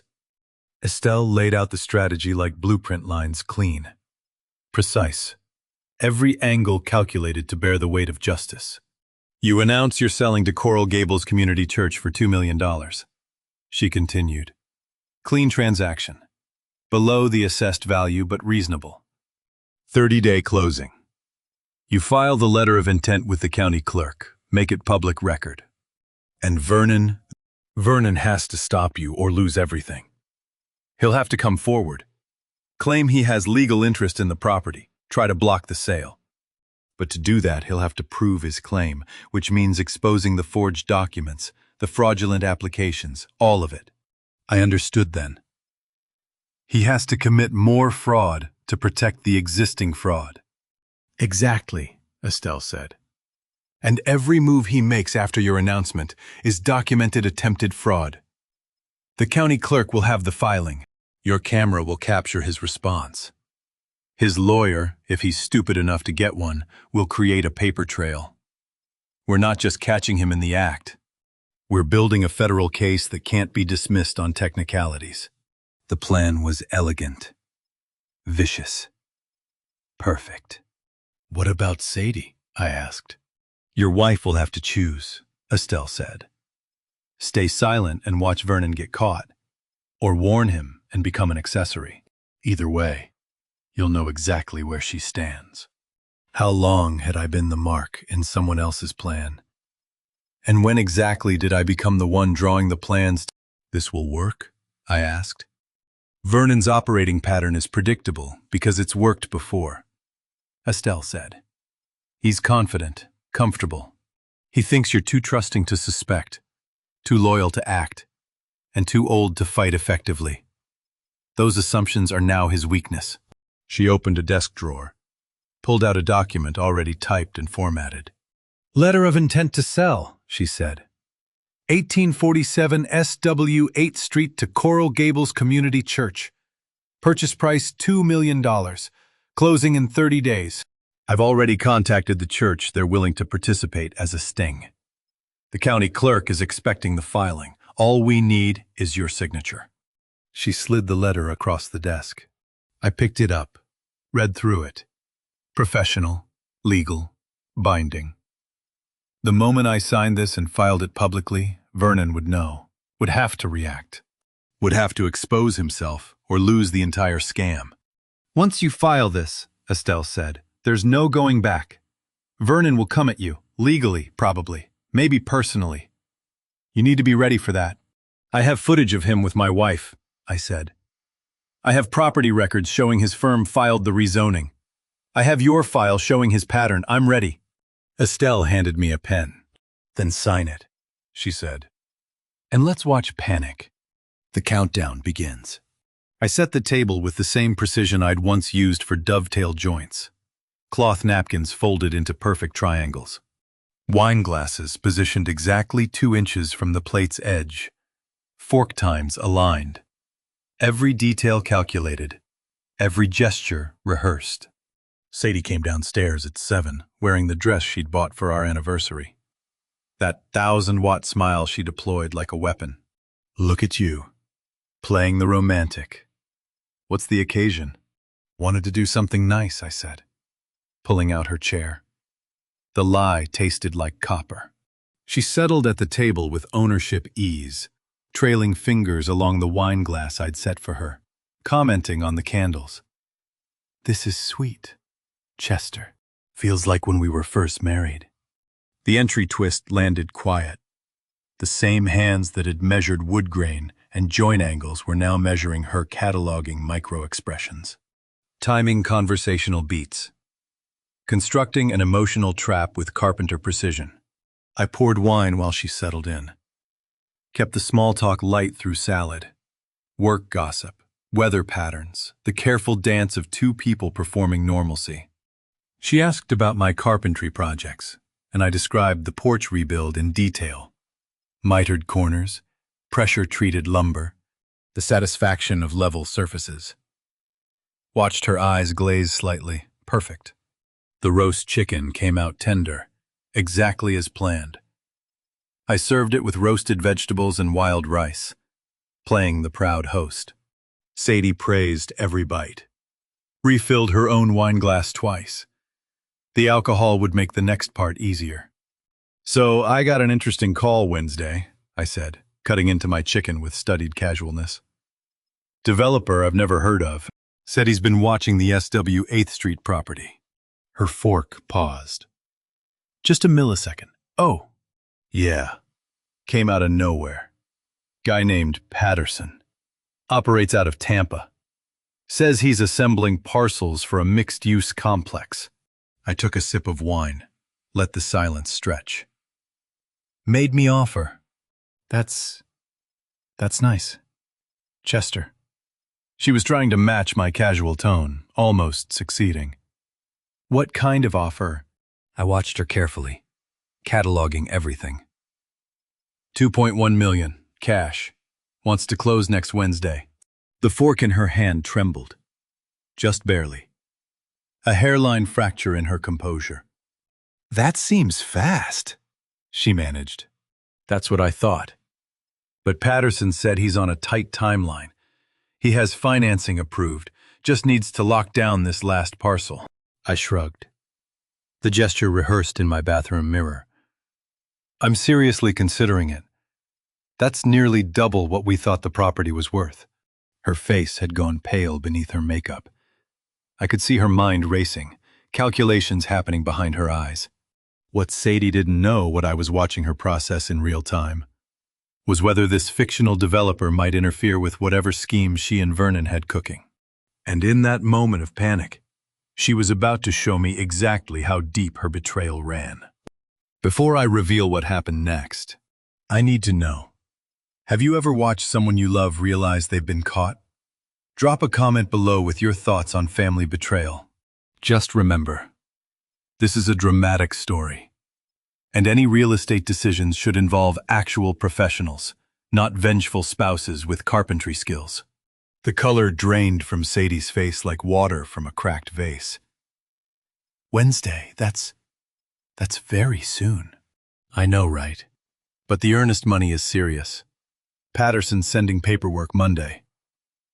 I watched her knuckles whiten around the fork. I thought you'd be excited. This would mean I could finally pay off the business loan, maybe even expand. She set down her fork with a sharp clink. Chester, I don't think you should rush into this. Why not? It's an incredible offer. Because... She caught herself, recalibrated. Because you should get it appraised first. Make sure you're not leaving money on the table. The irony was exquisite. The property's been sitting empty for months, Sadie. Nobody's exactly lining up with offers. Still. Her voice had gone thin, desperate. You should wait. Do your due diligence. What if this Patterson guy is lowballing you? 2.1 million is lowballing. I let confusion color my tone. I thought you said last month the property was barely worth $1 million. Her face did something complicated, panic and calculation, wrestling for control. "I need to use the bathroom." She practically fled the table, her chair scraping loud against hardwood. I heard the bathroom door close, then the muffled sound of her voice, talking to someone, fast and urgent. I stood slowly, carried my wine glass toward the hallway, each step deliberate, measured. The exit twist crystallized with perfect clarity. This wasn't a worried wife second-guessing a bad deal. This was an active partner in fraud, warning her co-conspirator that their timeline had just accelerated dangerously. I stopped outside the bathroom door, close enough to hear fragments. "Can't close Wednesday. Vernon. We're not ready. Developer out of Tampa. He's never heard of him. 2.1.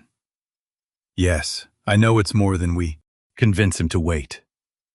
I don't know how My heart hammered against my ribs, but my hands stayed steady. Carpenter's hands. Builder's hands. Hands that knew how to take things apart to see how they were made. I'd built this moment, board by board. Measured twice, cut once. And now I was standing outside a bathroom door, listening to my wife orchestrate my betrayal in real time. Her voice sharp with panic as she warned Vernon Caldwell that their window was closing. The only question left was what they'd try next. The bathroom door stayed closed for 3 minutes. Then 4. Then 5. I retreated to the kitchen. Rinsed plates I didn't care about. Listened to the muffled rhythm of Sadie's voice rising and falling behind the locked door. When she finally emerged, her makeup was touched up. Her smile reapplied like fresh paint over rot. "Sorry about that," she said brightly. "Work emergency, you know how it is." At 9 p.m. on a Friday. Real estate never sleeps. She grabbed her purse, suddenly in a hurry. "I should go, Chester. Dinner was lovely, but I've got an early showing tomorrow." She was out the door in 90 seconds. Her Lexus pulling away fast enough to leave rubber on my driveway. I waited exactly 2 minutes, then I followed. Her taillights led me 3 blocks to Biscayne Park, to the empty parking lot behind the community center where teenagers came to make out and adults came to hide. She parked under a broken streetlight, and I killed my headlights 2 rows back. She got out, paced, phone pressed to her ear. I cracked my window. Can't just show up at his house. Vernon. He'll know something's wrong. The phone was on speaker. Vernon's voice came through tinny but clear, and something in my chest turned to ice. "Sadie, calm down. I'll handle this tomorrow. Casual, man-to-man talk." He said Wednesday. That's 5 days. We don't have the paperwork ready. We don't have the buyer lined up. We don't have anything. Then we convince him to wait. I'll tell him I found a better buyer. Someone willing to go to 2.3, 2.4, if he gives me 2 weeks to close it. Hearing Vernon's voice through my wife's phone at midnight felt like finding rot in a support beam. The damage was done long before you saw it. This wasn't an affair that led to fraud. This was a fully integrated conspiracy, where the relationship and the scam were built together, each reinforcing the other like mortise and tenon. "What if he doesn't believe you?" Sadie's voice cracked. "What if this Patterson developer is real? Then I'll make sure Patterson backs out. I've got connections. Nobody closes on that property without my say-so. Vernon, trust me. 2 more weeks and we're golden." Chester signs the fraudulent sale docs. We pocket the difference between real value and what we tell him it sold for. And he never knows the buyer paid $4 million instead of the $1.8 we're gonna claim. My hands were shaking on the steering wheel. $4 million. They were planning to steal over $2 million from me. "I'm scared," Sadie whispered. "What if he already suspects?" "He doesn't. Chester's a carpenter, not a detective. He builds things. He doesn't see things coming apart until they collapse." The contempt in Vernon's voice could have stripped paint. "Just keep him calm this weekend." Vernon continued. "Monday I'll come by. We'll talk. I'll sell him on waiting for my buyer. By the time he figures out something's wrong, we'll be in the Caymans. Okay. Sadie sounded steadier now, convinced by Vernon's confidence. Okay. Monday. I love you, baby. This is all going to work out. I love you too. She hung up. Stood there in the dark parking lot for another minute, breathing hard. Then she got back in her Lexus and drove away. I sat in my truck, alone in the dark, and felt something cold and hard settle in my chest where grief used to live. Saturday morning, I called Estelle at 7 a.m. By 8, I was in her office, watching her spread financial documents across her desk like autopsy reports. Vernon Caldwell is drowning, she said without preamble. And he's trying to use you as a life raft. She pushed a printout toward me. Bank statements, loan applications, credit reports. Vernon's financial history read like a thriller racing toward its catastrophic third act. 2 years ago, he invested in a Tampa development deal that went sideways. Lost $120,000. Tried to recover it with a West Palm flip that fell through. Lost another $80,000. $200,000. The number sat heavy in the air. $200,000 to loan sharks. Vernon wasn't planning a score. He was planning survival. Worse, Estelle said. He borrowed from private lenders to cover the losses. The kind who don't file lawsuits when you miss payments. She slid another document across. Loan agreements signed in February and March. The interest rates were criminal. The repayment terms were worse. He owes them everything by July 31st. That's 9 days from now. Chester. My mouth went dry. What happens if he doesn't pay? These aren't banks. These are men who use broken kneecaps as collateral. Estelle's voice stayed professional, but her eyes were worried. Vernon needs your property to save his life. That makes him desperate, and desperate men don't follow rules. I thought about Vernon's voice last night, promising to handle me, to make sure nobody closed on the property without his say-so. Could he get violent? He already has. Estelle pulled another file from her briefcase, this one thicker, police reports from Tampa dating back 5 years. Assault charge, domestic dispute, witness intimidation, all dropped, all settled quietly, all showing a pattern. How do you trap a desperate animal without it biting back? Vernon doesn't just con people, Estelle said quietly. When he's cornered, when his back is against the wall and he's got nothing left to lose, he hurts them. I stared at the reports, saw my own face reflected in the plastic sheet protectors. Monday morning he's coming to my house, I said. He's going to try to convince me to wait on the sale. Then Monday morning you need to be ready. Estelle closed the files. Not just with evidence, Chester, with protection. Because Vernon Caldwell isn't just a con artist trying to steal your money anymore. He's a cornered animal with loan sharks circling and 9 days to live. That makes him the most dangerous thing you'll ever face. Vernon Caldwell showed up at my house Monday morning with a toolbox and a smile, offering to help fix the fence section damaged in last week's storm. A storm that never happened. Heard you had some weather damage, he called from the sidewalk. Loud enough for Mrs. Carson next door to hear over her garden hose. Thought I'd lend a hand, buddy. What are friends for? I stood on my porch watching him set down his tools with theatrical care, positioning himself in perfect view of 3 different neighbors' windows. The performance had already begun. Don't need help, Vernon. Nonsense. 40 years of friendship. I'm not going to let you struggle alone. He pulled out a level, examined my perfectly intact fence with exaggerated concern. Besides, Sadie mentioned you've been stressed lately, making some unusual financial decisions. I wanted to check on you. Mrs. Carson had stopped watering. She was watching now. My finances are fine. That developer offer, though, $2.1 million for property that sat empty for months, seems impulsive. Chess. He ran his hand along the fence rail. Sadie's worried you're not thinking clearly. So am I. Every word was calibrated. Every gesture designed for the audience of neighbors who'd known me for years, but had known Vernon longer. Watching Vernon perform concern for the neighbors was like watching someone lay foundation over quicksand. Perfect surface hiding the void underneath. This wasn't a friendly visit. It was stagecraft, creating witnesses who would later testify to his version of events. I don't need help with my fence or my finances. Vernon. And I'd appreciate it if you'd leave. Hey, no need to get hostile. His voice stayed warm, but his eyes went flat. I'm just trying to be a friend here. You've been acting erratic, making these sudden decisions, and I worry about you.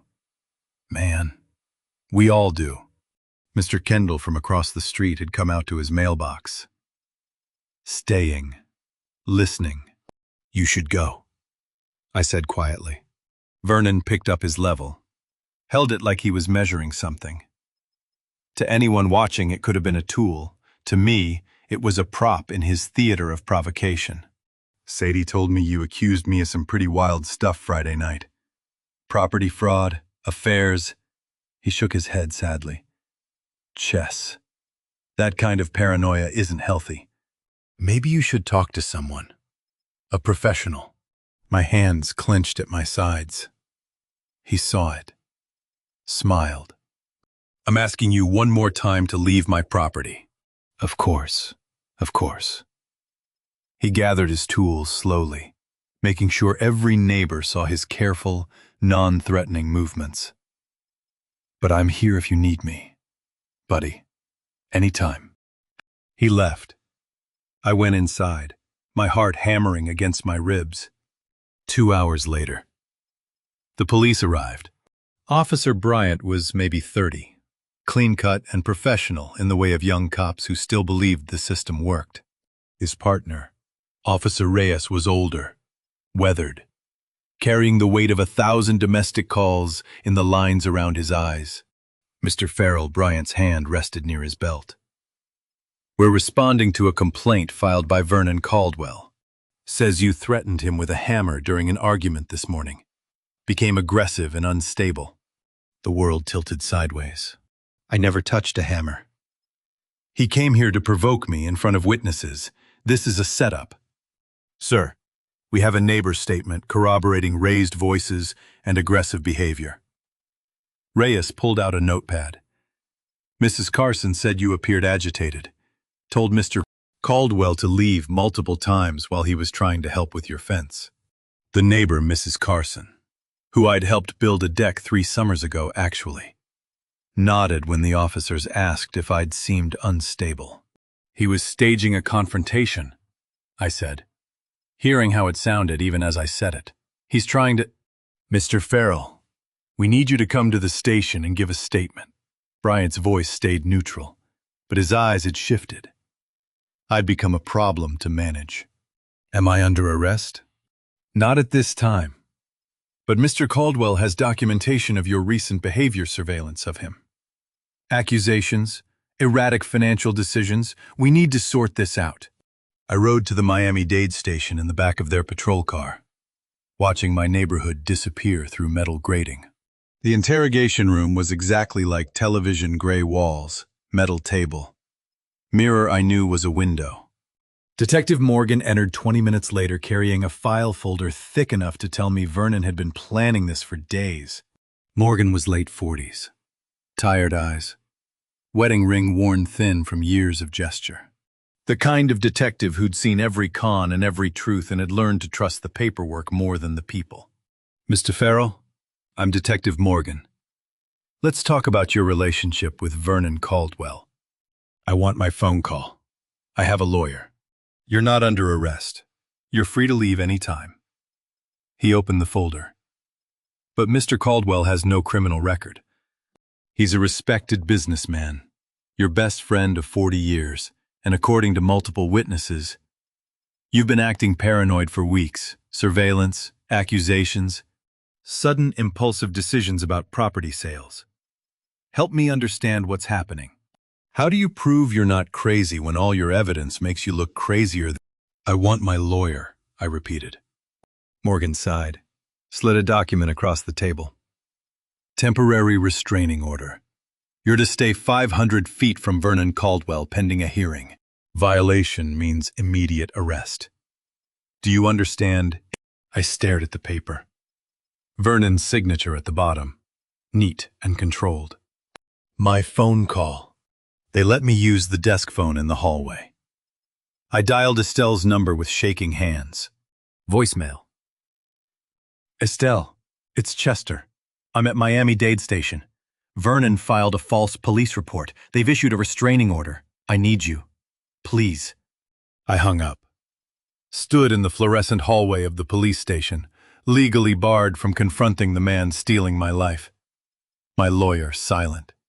My evidence useless. Then my phone, they'd let me keep it since I wasn't arrested, buzzed in my pocket. Estelle calling back. Estelle Mercer walked into Miami-Dade Police Station at 12:43 a.m., carrying a briefcase that would turn Vernon Caldwell's weapon into his noose.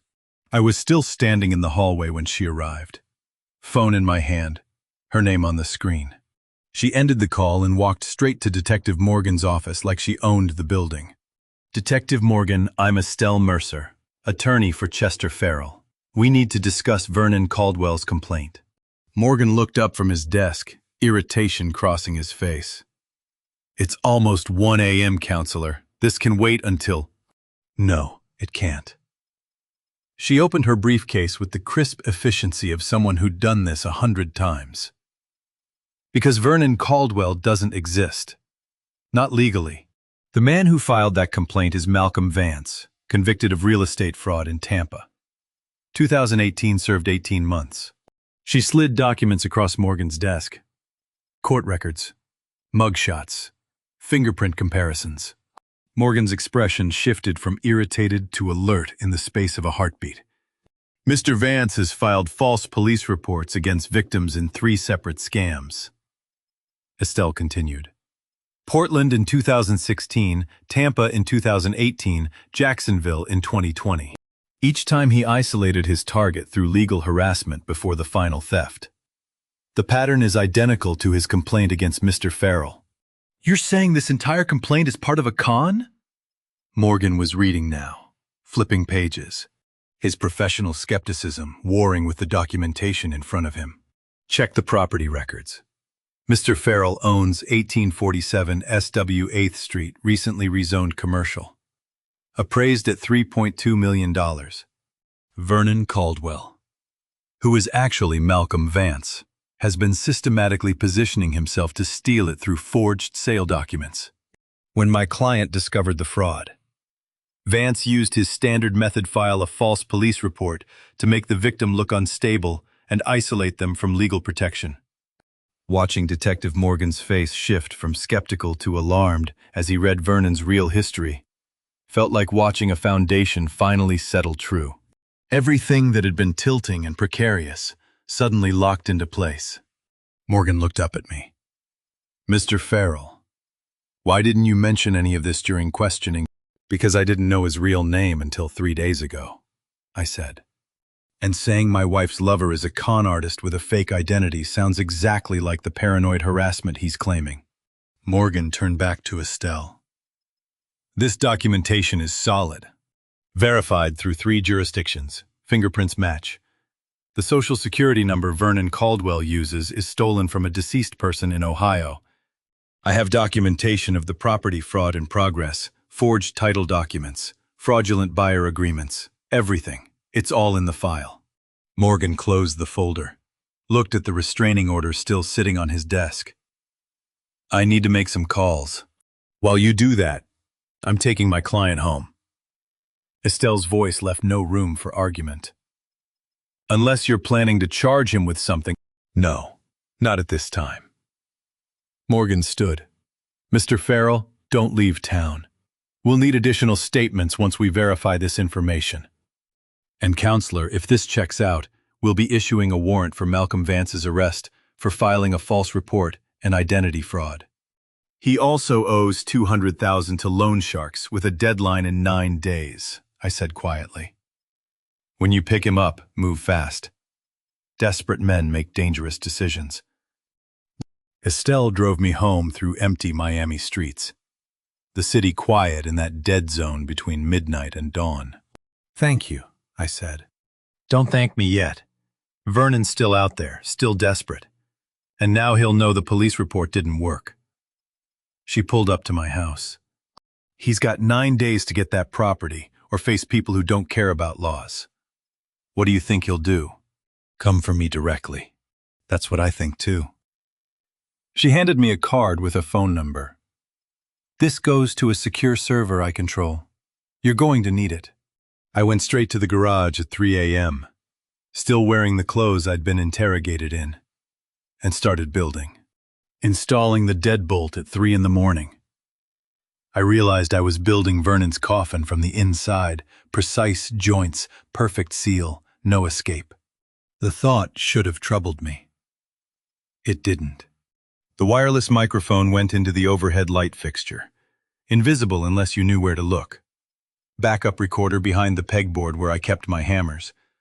The camera purchased 2 weeks ago for exactly this purpose, tucked into the shelf support beam with a wide-angle lens covering every inch of floor space. I wired everything to continuous cloud upload using Estelle's secure server. Even if Vernon destroyed every device in this garage, the recordings would already be elsewhere. The deadbolt was custom. I'd machined it myself in this same workshop. Once locked from inside, it couldn't be forced without a battering ram. I installed it on the side door, the one that opened to the backyard where no neighbors could see. Every tool I might need positioned within reach. Hammer, pry bar, the nail gun I'd used on 100 job sites. Not weapons evidence. Proof of a carpenter defending his workspace. I built houses my whole life where people felt safe. Now I was building one where someone would finally tell the truth. Under pressure. On record. With nowhere to run. This wasn't just security. This was engineering a confession chamber, where every word would record to the cloud. Every movement would be filmed. And Vernon would have to expose himself completely if he wanted to stop the property sale. I tested the system one final time, spoke into the empty garage. Testing. Chester Farrell. Tuesday, July 22nd, 3:47 a.m. My voice came back crystal clear on playback through Estelle's app. Already uploaded, already preserved. The garage was ready. 40 years of carpentry knowledge poured into one perfect trap. Now I just needed to make Vernon desperate enough to walk into it. I let my voice crack on the third ring when Vernon answered. A 70-year-old man learning to perform defeat convincingly enough to lure a predator. "Vern, it's Chester." Silence on the other end. Calculating. Then his voice came, warm and concerned. Exactly as I'd expected. "Chess, how are you holding up, buddy?" "Not good." I let the tremor build. "The police, the questions, all of it. I can't take this anymore." "I heard they let you go. That lawyer of yours must be good." "She is, but she's also expensive, and this whole thing is killing me." I paused like I was gathering courage. "Sadie came by this morning. Said she can't be around me while I'm like this. She's staying with a friend." Vernon made a sympathetic sound. I imagined him smiling. "You win, Vern. I can't do this anymore. The stress, the fighting. Watching my wife choose you over me. I'm done." "Chester, I never wanted it to come to this. You just got confused about some things, made some accusations that weren't true." "I know. I see that now." The words tasted like bile. The property sale, the developer, I was paranoid. Acting erratic, just like you told the police. "It's okay, buddy. We all have moments when stress gets to us. I need this to stop. All of it. I'll sell the property to whoever you think is best, whatever price you recommend. I trust you." Another pause. I could hear him breathing, thinking. "That's really mature of you. Chess. I'm glad you're seeing clearly now." Faking emotional collapse over the phone was like deliberately cracking a foundation I'd spent 40 years building. Every break had to look natural. Every weakness had to seem real enough to convince someone who was looking for exactly this surrender. "Can you come by tonight?" I asked. "Bring the paperwork. I'll sign whatever needs signing. I just want this over with." "Tonight, Chester, we should probably do this properly. Get your lawyer involved. Make sure everything's—" "No lawyers. No more people. I can't handle another professional telling me how I've screwed up my life." I let desperation edge into my tone. "Please, Vern, just come to the house, the garage, 8 o'clock. We'll do it quietly. And tomorrow I can start putting my life back together." The eagerness in his voice when he finally answered told me everything. The trap was working. He believed the performance. He thought he'd broken me. "Okay, Chess, if that's what you need. 8 o'clock. I'll bring the documents." "Thank you," I whispered. "That's what friends are for, buddy. 40 years. We'll get through this." I hung up and sat at my kitchen table, hands shaking for real now. Not from fear, from rage I couldn't afford to show until the cameras were rolling. 2 hours later, someone knocked on my door. Roland Whitaker stood on my porch looking like a man who'd been carrying a heavy weight and had finally decided to set it down. The afternoon sun caught the gray in his beard, made him look older than his 68 years. "We need to talk," he said. I led him to the living room, every nerve on alert. Roland had been friends with Vernon for decades. He'd been in and out of Vernon's garage for weeks. If he was here to warn Vernon about tonight. "I've known Vernon was wrong for months," Roland said before I could speak. "The way he asked about your property, about your routines, it felt like surveillance, not friendship." Roland said those words, and my entire understanding of the past month shifted 6 inches to the left. "You suspected him." Suspected, then confirmed. Roland pulled a USB drive from his pocket. 2 weeks ago, I installed a recorder in my workshop. Vernon and Sadie met there Sunday night, July 13th. They thought I was in the house watching television. I got everything. My mouth went dry. Everything. The affair. The property scam. Their plan to file a false police report to isolate you. It's all here. He held up the drive like evidence in a trial. I didn't know what to do with it. Vernon's been my friend for 30 years. But watching him destroy you, watching Sadie betray her own husband, I couldn't stay quiet. I took the USB drive with hands that had stopped shaking entirely. "Why now?" "Because I heard Vernon on the phone an hour ago, telling Sadie you'd finally broken you. You were signing papers tonight." He sounded triumphant. Roland's jaw tightened. I've watched Vernon con a lot of people over the years. Told myself it wasn't my business. But you're not some stranger. You're Sadie's husband. You deserve to know the truth. You've known about the other cons? Vernon's always had schemes, small stuff. I looked the other way because he's been my friend since we were young men. Roland met my eyes. That was wrong. I should have said something years ago. I'm saying it now. I plugged the USB into my laptop, clicked the audio file. Vernon's voice came through the speakers, casual and confident. Planning my destruction with the ease of someone who'd done it before. After the police thing Monday, Chester will be too scared to fight. We take the property Thursday, tell him it's sold for $1.8 million. Pocket the difference when it actually goes for $4 million. Split it and disappear before he figures out we lied about the sale price. Sadie's voice next. Quieter, but clear. What if he suspects? He won't. And even if he does, by then we'll be gone. New identities, new life. $3 million will buy a lot of fresh starts, baby. Listening to Vernon's voice on Roland's recording, casual, confident, planning my destruction. I had to grip the workbench to keep standing. Not from shock, from the savage satisfaction of knowing I had everything now. Video, audio, witnesses, timeline, documentation. Roland watched me carefully. What are you going to do? Vernon's coming here at 8 tonight. Thinks I'm signing papers. I ejected the USB, closed my hand around it. Instead, he's walking into a room where every word will be recorded and every lie will be captured on camera. You want me there? No. But I want you on standby. If this goes wrong, it won't. Roland stood. 40 years Vernon's been playing people. Tonight, he pays the bill. Vernon walked into my garage at 8:02 p.m., with Sadie at his side and victory in his smile 10 seconds before I locked the door behind them and ended 40 years of lies. Thanks for seeing reason. Chess. Vernon set his briefcase on my workbench. This is the mature choice. Sadie and I can help you through the transition. Sadie wouldn't meet my eyes. She clutched a folder against her chest. Property documents, I assumed. Not just complicit, active participant. I touched the switch mounted near the doorframe. The custom deadbolt slid home with a heavy click. Industrial grade. Impossible to force from inside, without tools I'd deliberately removed from the room. Vernon's smile faltered.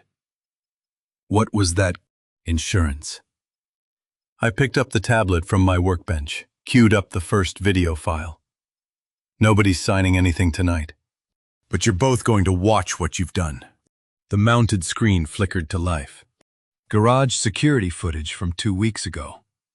Vernon and Sadie in an embrace beside my tool cabinet. His hands in her hair, her body pressed against his.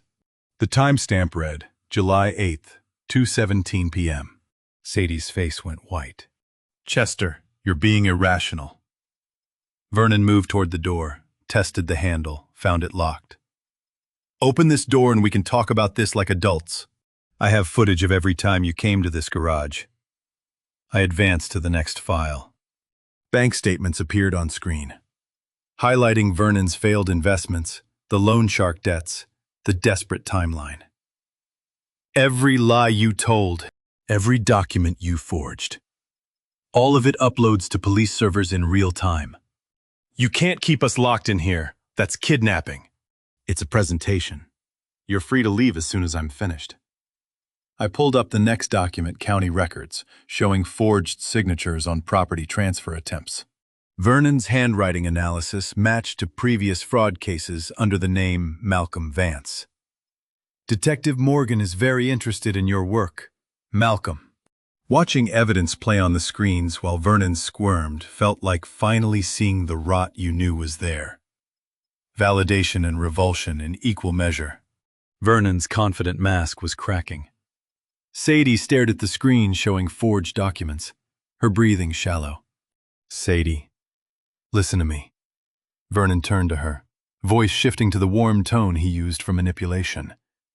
He's edited these files. Fabricated evidence. This is harassment. Is it harassment? I asked my wife directly. Or is it documentation of you and Vernon planning to steal my property and disappear with the proceeds? She still wouldn't look at me. Her silence was answer enough. I played the next file. Roland's audio recording. Crystal clear through the garage speakers. Vernon's voice filled the room, casual and cold. After the police thing Monday, Chester will be too scared to fight. We take the property Thursday. Tell him it's sold for 1.8. Pocket the difference when it goes for 4. Split it and disappear. Sadie's voice on the recording. What about Chester? What if he... Chester's a carpenter, not a detective. He builds things. By the time he figures it out, we'll be gone. Then Vernon's voice again. Sadie thinks this is romance.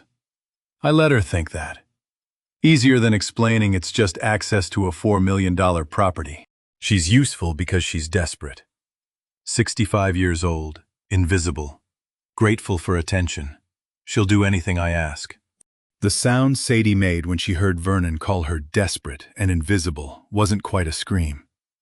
It was the sound of 30 years collapsing into ash. Vernon.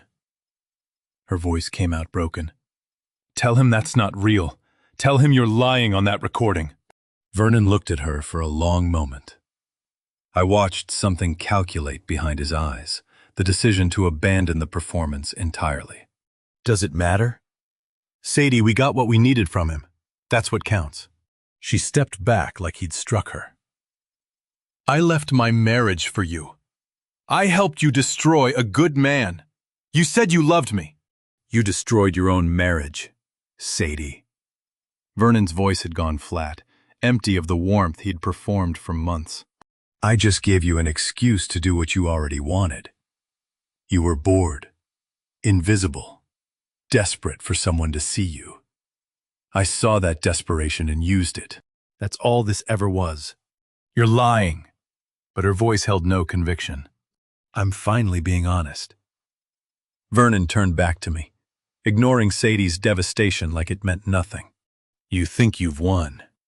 Chester, even if the police believe your edited recordings, even if they arrest me, you've destroyed your wife. Look at her. She'll never forgive you for this. She'll never forgive herself, I said quietly. That's the difference. Sadie sank against the wall, sliding down until she sat on the concrete floor. Folder of fraudulent documents spilling from her hands. Outside. Sirens cut through the night, getting closer. Vernon heard them. Tried the door again, yanking hard. The deadbolt held. He spun back to me. You called the cops. Estelle did, 20 minutes ago. After I texted her that you'd arrived. I held up my phone, showing the message thread. They've been circling the block, waiting for my signal. Vernon's face when he realized the door wouldn't open and police were coming. That's what fear looks like on a predator. Blue and red lights flashed through the garage window. Car doors slamming, heavy footsteps on my driveway. Detective Morgan's voice carried through the door, amplified and official. Vernon Caldwell, this is Miami-Dade Police. We have a warrant for your arrest. Fraud, identity theft, forgery, filing false police reports. Exit the structure with your hands visible. Vernon turned to me, and the hatred in his eyes was pure and complete. You destroyed everything, he said. No. I walked to the door, hand on the deadbolt release. You did that yourself. I just made sure everyone could see it. I unlocked the door. I turned the custom deadbolt I'd installed 3 days ago and opened the garage door to let the police take away my best friend, while my wife watched from the corner of where her world had collapsed. Detective Morgan entered first, 2 uniformed officers behind him. Estelle Mercer followed, briefcase in hand, her face professionally neutral. Vernon Caldwell. Morgan's voice carried the weight of formal procedure. You're under arrest for conspiracy to commit fraud, identity theft under Florida Statute 817, 568 filing false police reports, and forgery. You have the right to remain silent. Anything you say can and will be used against you in a court of law.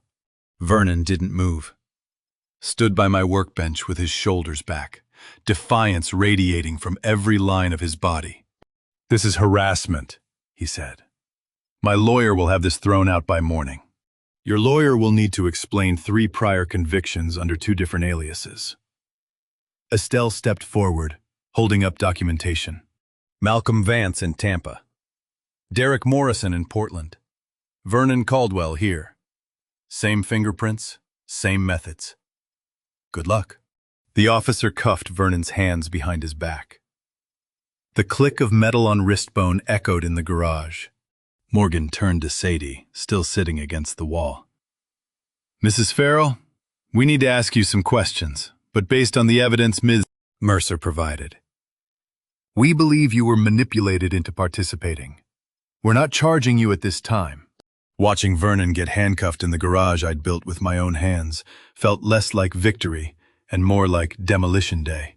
Everything I'd constructed, friendship, marriage, trust, reduced to evidence bags and police reports. Sadie looked up at Morgan with empty eyes. I helped him. I knew what we were doing. You were victim of a con artist with a documented pattern of using romantic relationships to access assets. Estelle's voice softened slightly. The law recognizes manipulation, Mrs. Farrell. What he did to you is prosecutable on its own.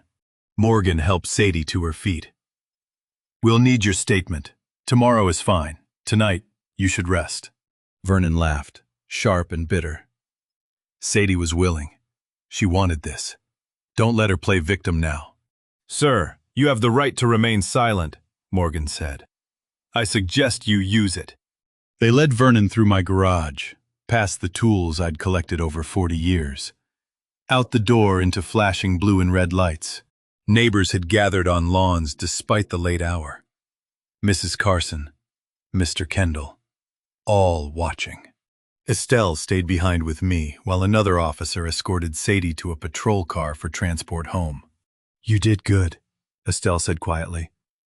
This evidence is airtight. He'll go to prison.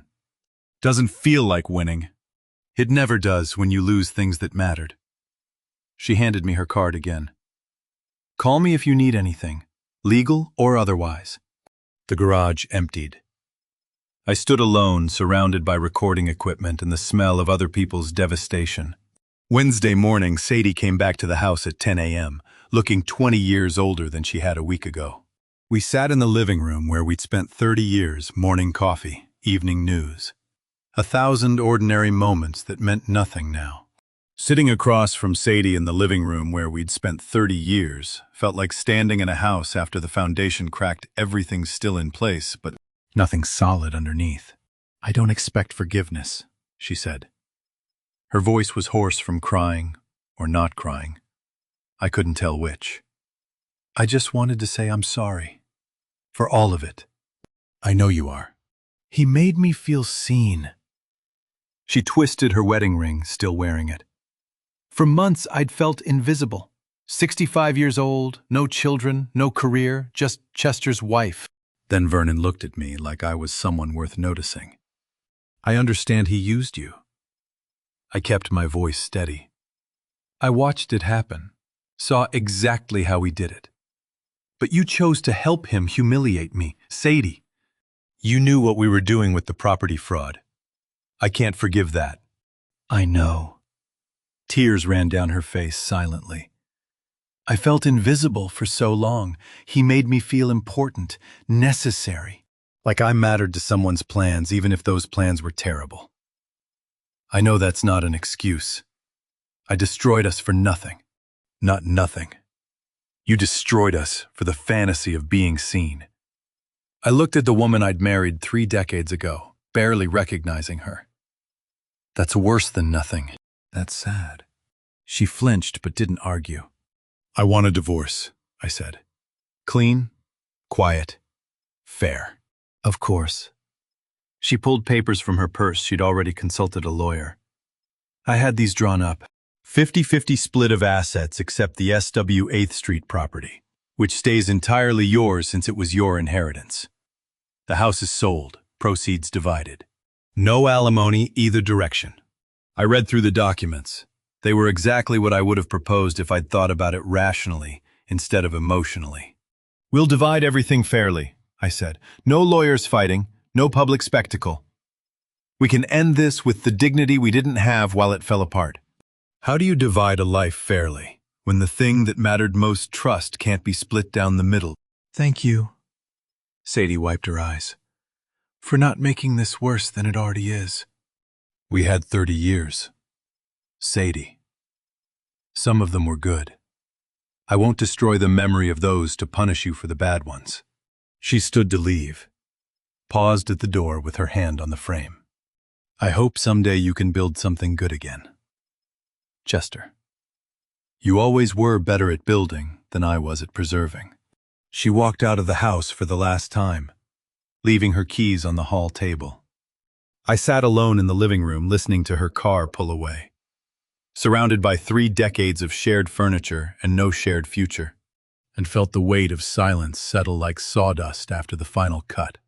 I signed my name on the final document in Estelle's office 1 week after Vernon's arrest, and for the first time in 2 months. The property at 1847 SW 8th Street was legally, undeniably, completely mine. Estelle slid the completed deed across her mahogany desk. The property is yours, free and clear. Vernon's forgeries are documented as evidence in the criminal case. No one can challenge your ownership. I stared at my father's property, the last piece of him I had left. Commercial zoning, prime location, worth more than I'd earn in a lifetime of carpentry. All of Vernon's rezoning applications have been withdrawn. Estelle continued, walking me through a stack of documentation. The fraudulent sale contracts are voided. The title company has been notified of the attempted fraud. Your name is the only one on this deed. $3.2 million. I said the number out loud, testing how it felt. I spent 2 months fighting for something I didn't even remember owning. You weren't fighting for property, Chester. You were fighting for the truth. The land is just what came with it. She was right. But it didn't make the victory feel less hollow. I'd won. Vernon was facing felony charges. Sadie had signed divorce papers. The property was mine. And I was sitting in a lawyer's office at 70 years old, with no wife, no friendship, and a piece of commercial real estate I had no use for. The deed sat in my hands with a familiar weight and a forgotten purpose, like a tool I hadn't touched in years. "What will you do with it?" Estelle asked. "I don't know. Sell it, probably. Take the money and disappear somewhere Vernon never thought to look. That would be practical." She closed the file folder. "But I don't think you're the disappearing type." "What type am I?" "The building type." She stood, offered her hand. "When you figure out what to build next, call me. I'd like to help." I shook her hand, tucked the deed into my jacket pocket, and drove to Roland's workshop in afternoon traffic that felt surreal and ordinary at once. Roland was sanding a chair leg when I arrived. The familiar smell of sawdust and wood stain hitting me like memory made tangible. He looked up, shut off the sander, pulled his safety glasses down around his neck. "Chester, didn't expect to see you today." "Came to thank you." I leaned against his workbench, the same one where he'd handed me the USB drive that changed everything. "That recording you made, it saved me. Made Sadie see who Vernon really was. Made the police take the case seriously. I owe you." "You don't owe me anything." I should have spoken up months ago. Roland set down the chair leg. "How are you holding up?" "Signed the final property documents today. It's officially mine." "That's good news." "Is it property's worth millions? And I'm sitting here wondering what the hell I'm supposed to do with it." I picked up a piece of scrap wood from his bench, ran my thumb along the grain. "Sell it and disappear, probably. Start over somewhere new." "You could do that." Roland watched me carefully. "Or you could build something." "Like what?" "What if we built something there? A training workshop. Teach kids carpentry, real skills, the kind of things we learned 40 years ago that nobody teaches anymore." When Roland said, "teach kids carpentry," something in my chest that had been clenched for 2 months finally loosened. A carpentry school. Trade school. Hands-on training. Take kids who don't fit in college programs and teach them to build things that last. Roland's eyes lit up with the idea. "You've got the land. I've got the equipment. We've got 60 years of experience between us. Why not pass it on?" I thought about it. 40 years I'd spent building houses, decks, furniture for other people, teaching them how to maintain what I'd made, but never how to make it themselves. "Vernon tried to steal that property to disappear with millions," I said slowly. "What if we turned it into something that actually builds futures instead?" "Exactly." Roland pulled blueprint paper from a drawer, spread it across his workbench. "We could have a main workshop building, smaller spaces for different specialties, finish carpentry, framing, cabinet making, classrooms for blueprint reading, structural engineering basics." He was already sketching, rough lines indicating building footprints. I picked up a pencil from his cup. Added dimension lines the way I'd done for 40 years. Measured spaces in my mind. Calculated square footage. Imagined young people learning to hold a level true. "We'd need funding," I said. "Insurance, permits, curriculum." "You just won a $3 million property free and clear. Funding's not the problem. The property's the land, not liquid cash. So we finance construction against the land value. Banks love commercial property as collateral. Roland drew in a loading dock. Or we find investors who believe in trades education. This isn't impossible. Chester, it's just carpentry on a bigger scale. What better revenge than turning the things someone tried to steal into something that builds futures they'll never touch? Farrell Whitaker Carpentry Training Center, I said, testing the name. I like it. Equal partners, equal partners. I sketched in classroom spaces, imagining students bent over blueprints the way I'd taught myself decades ago. We start small.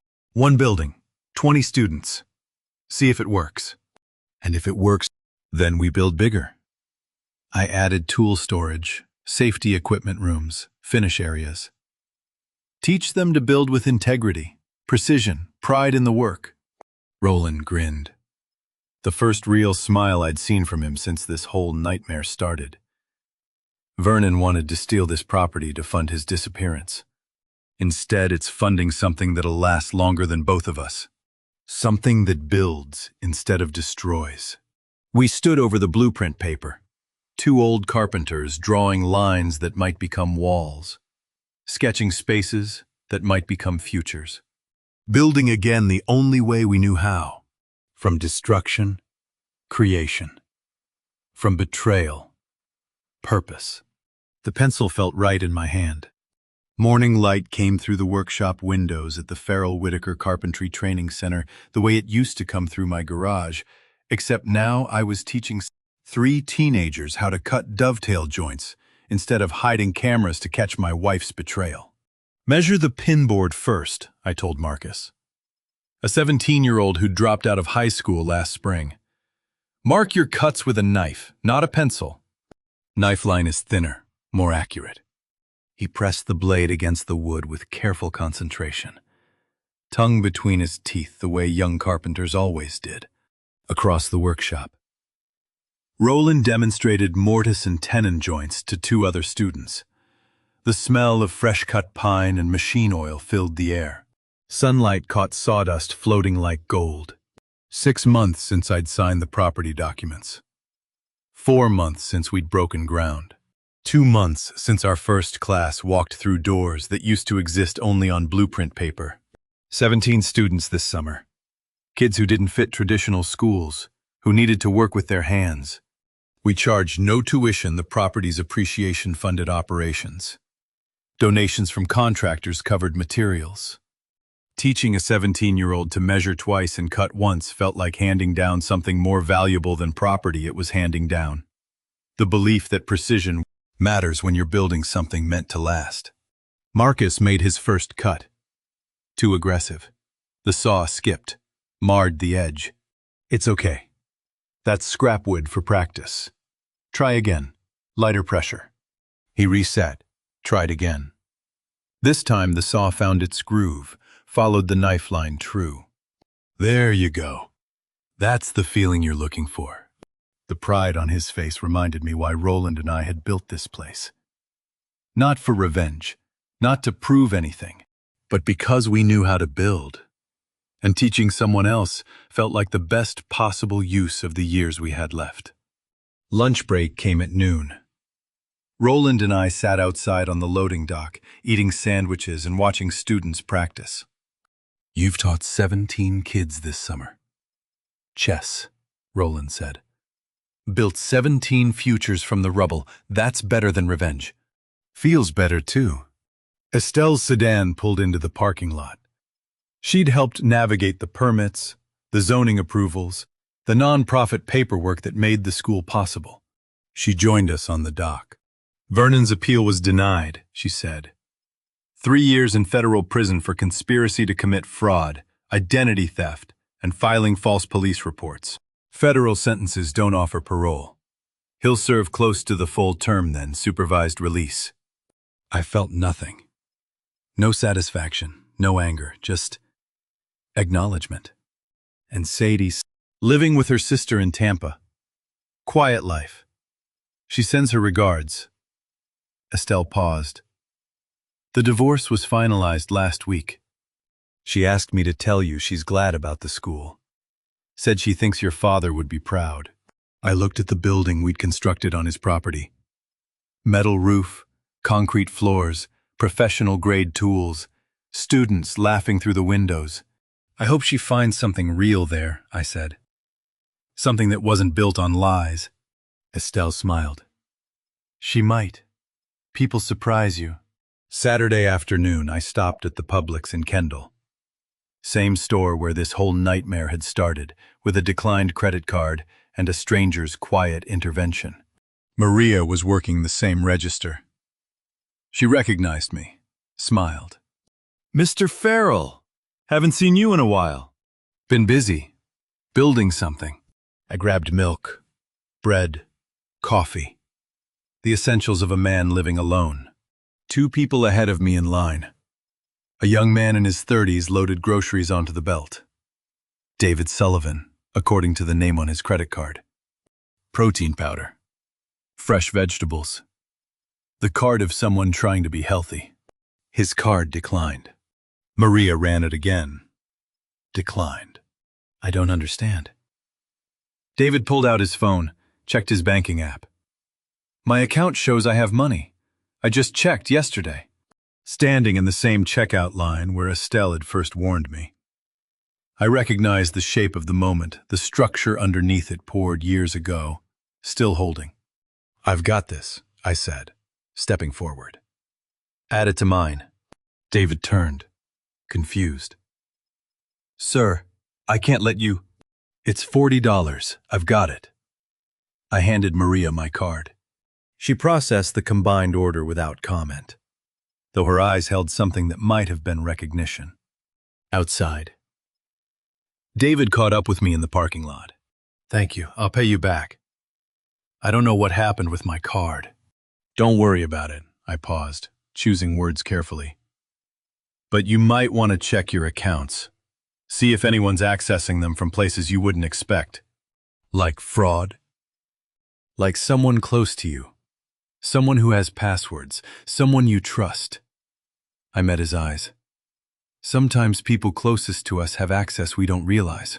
Check what's happening in the spaces you think are safe. Just a thought. His face went through the same expression mine must have shown when Estelle first warned me, confusion, then dawning concern. You can't prevent every betrayal, but you can choose whether the damage destroys you or teaches you to build something stronger. "Is there a story behind that advice?" David asked quietly. "There's always a story. Whether you need it depends on what you find when you check those accounts." I opened my truck door. "Good luck." I drove home past the house I'd once shared with Sadie. New owners now, a young couple I'd met during closing.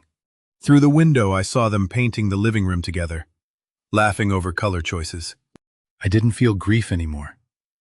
Just quiet gratitude that someone else got to build something there. I kept driving toward the workshop, where tomorrow I'd teach Marcus how to finish the dovetail joints he'd started. Toward Roland and the blueprints we were drawing for next semester's expanded program. Toward the 17 students who'd learned that broken things could be rebuilt if you had the right tools and the patience to measure twice. Some things you lose, some things you build. Both teach you who you are, and to you listening to my story. Remember this. Some battles aren't won with rage, but with patience and precision. I spent 40 years building things with my hands, houses, furniture, trust. But I didn't see what was crumbling right in front of me until it was almost too late. Don't make my mistake of assuming loyalty is permanent just because it's lasted decades. The people closest to you have the most access to destroy you. And sometimes they will. This isn't just a revenge story about getting even. It's about transforming pain into purpose. I could have destroyed Vernon and Sadie publicly, made their lives miserable. But revenge stories that end in bitterness don't truly end. They just poison you differently. I believe God put me through this to teach me that what people try to steal can become the foundation for something they'll never touch. Real victory isn't in their punishment. It's in your transformation. If this revenge story resonated with you, I'd love to hear your thoughts in the comments. Have you ever had to choose between revenge and rebuilding? Tell me your perspective, and if you think someone needs to hear this, please share it with them. Subscribe to the channel for more stories about turning life's hardest lessons into something worth building. Your support means everything. Thank you for staying until the very end. It means more than you know. Remember, while some details have been adjusted for storytelling and privacy, the lessons in this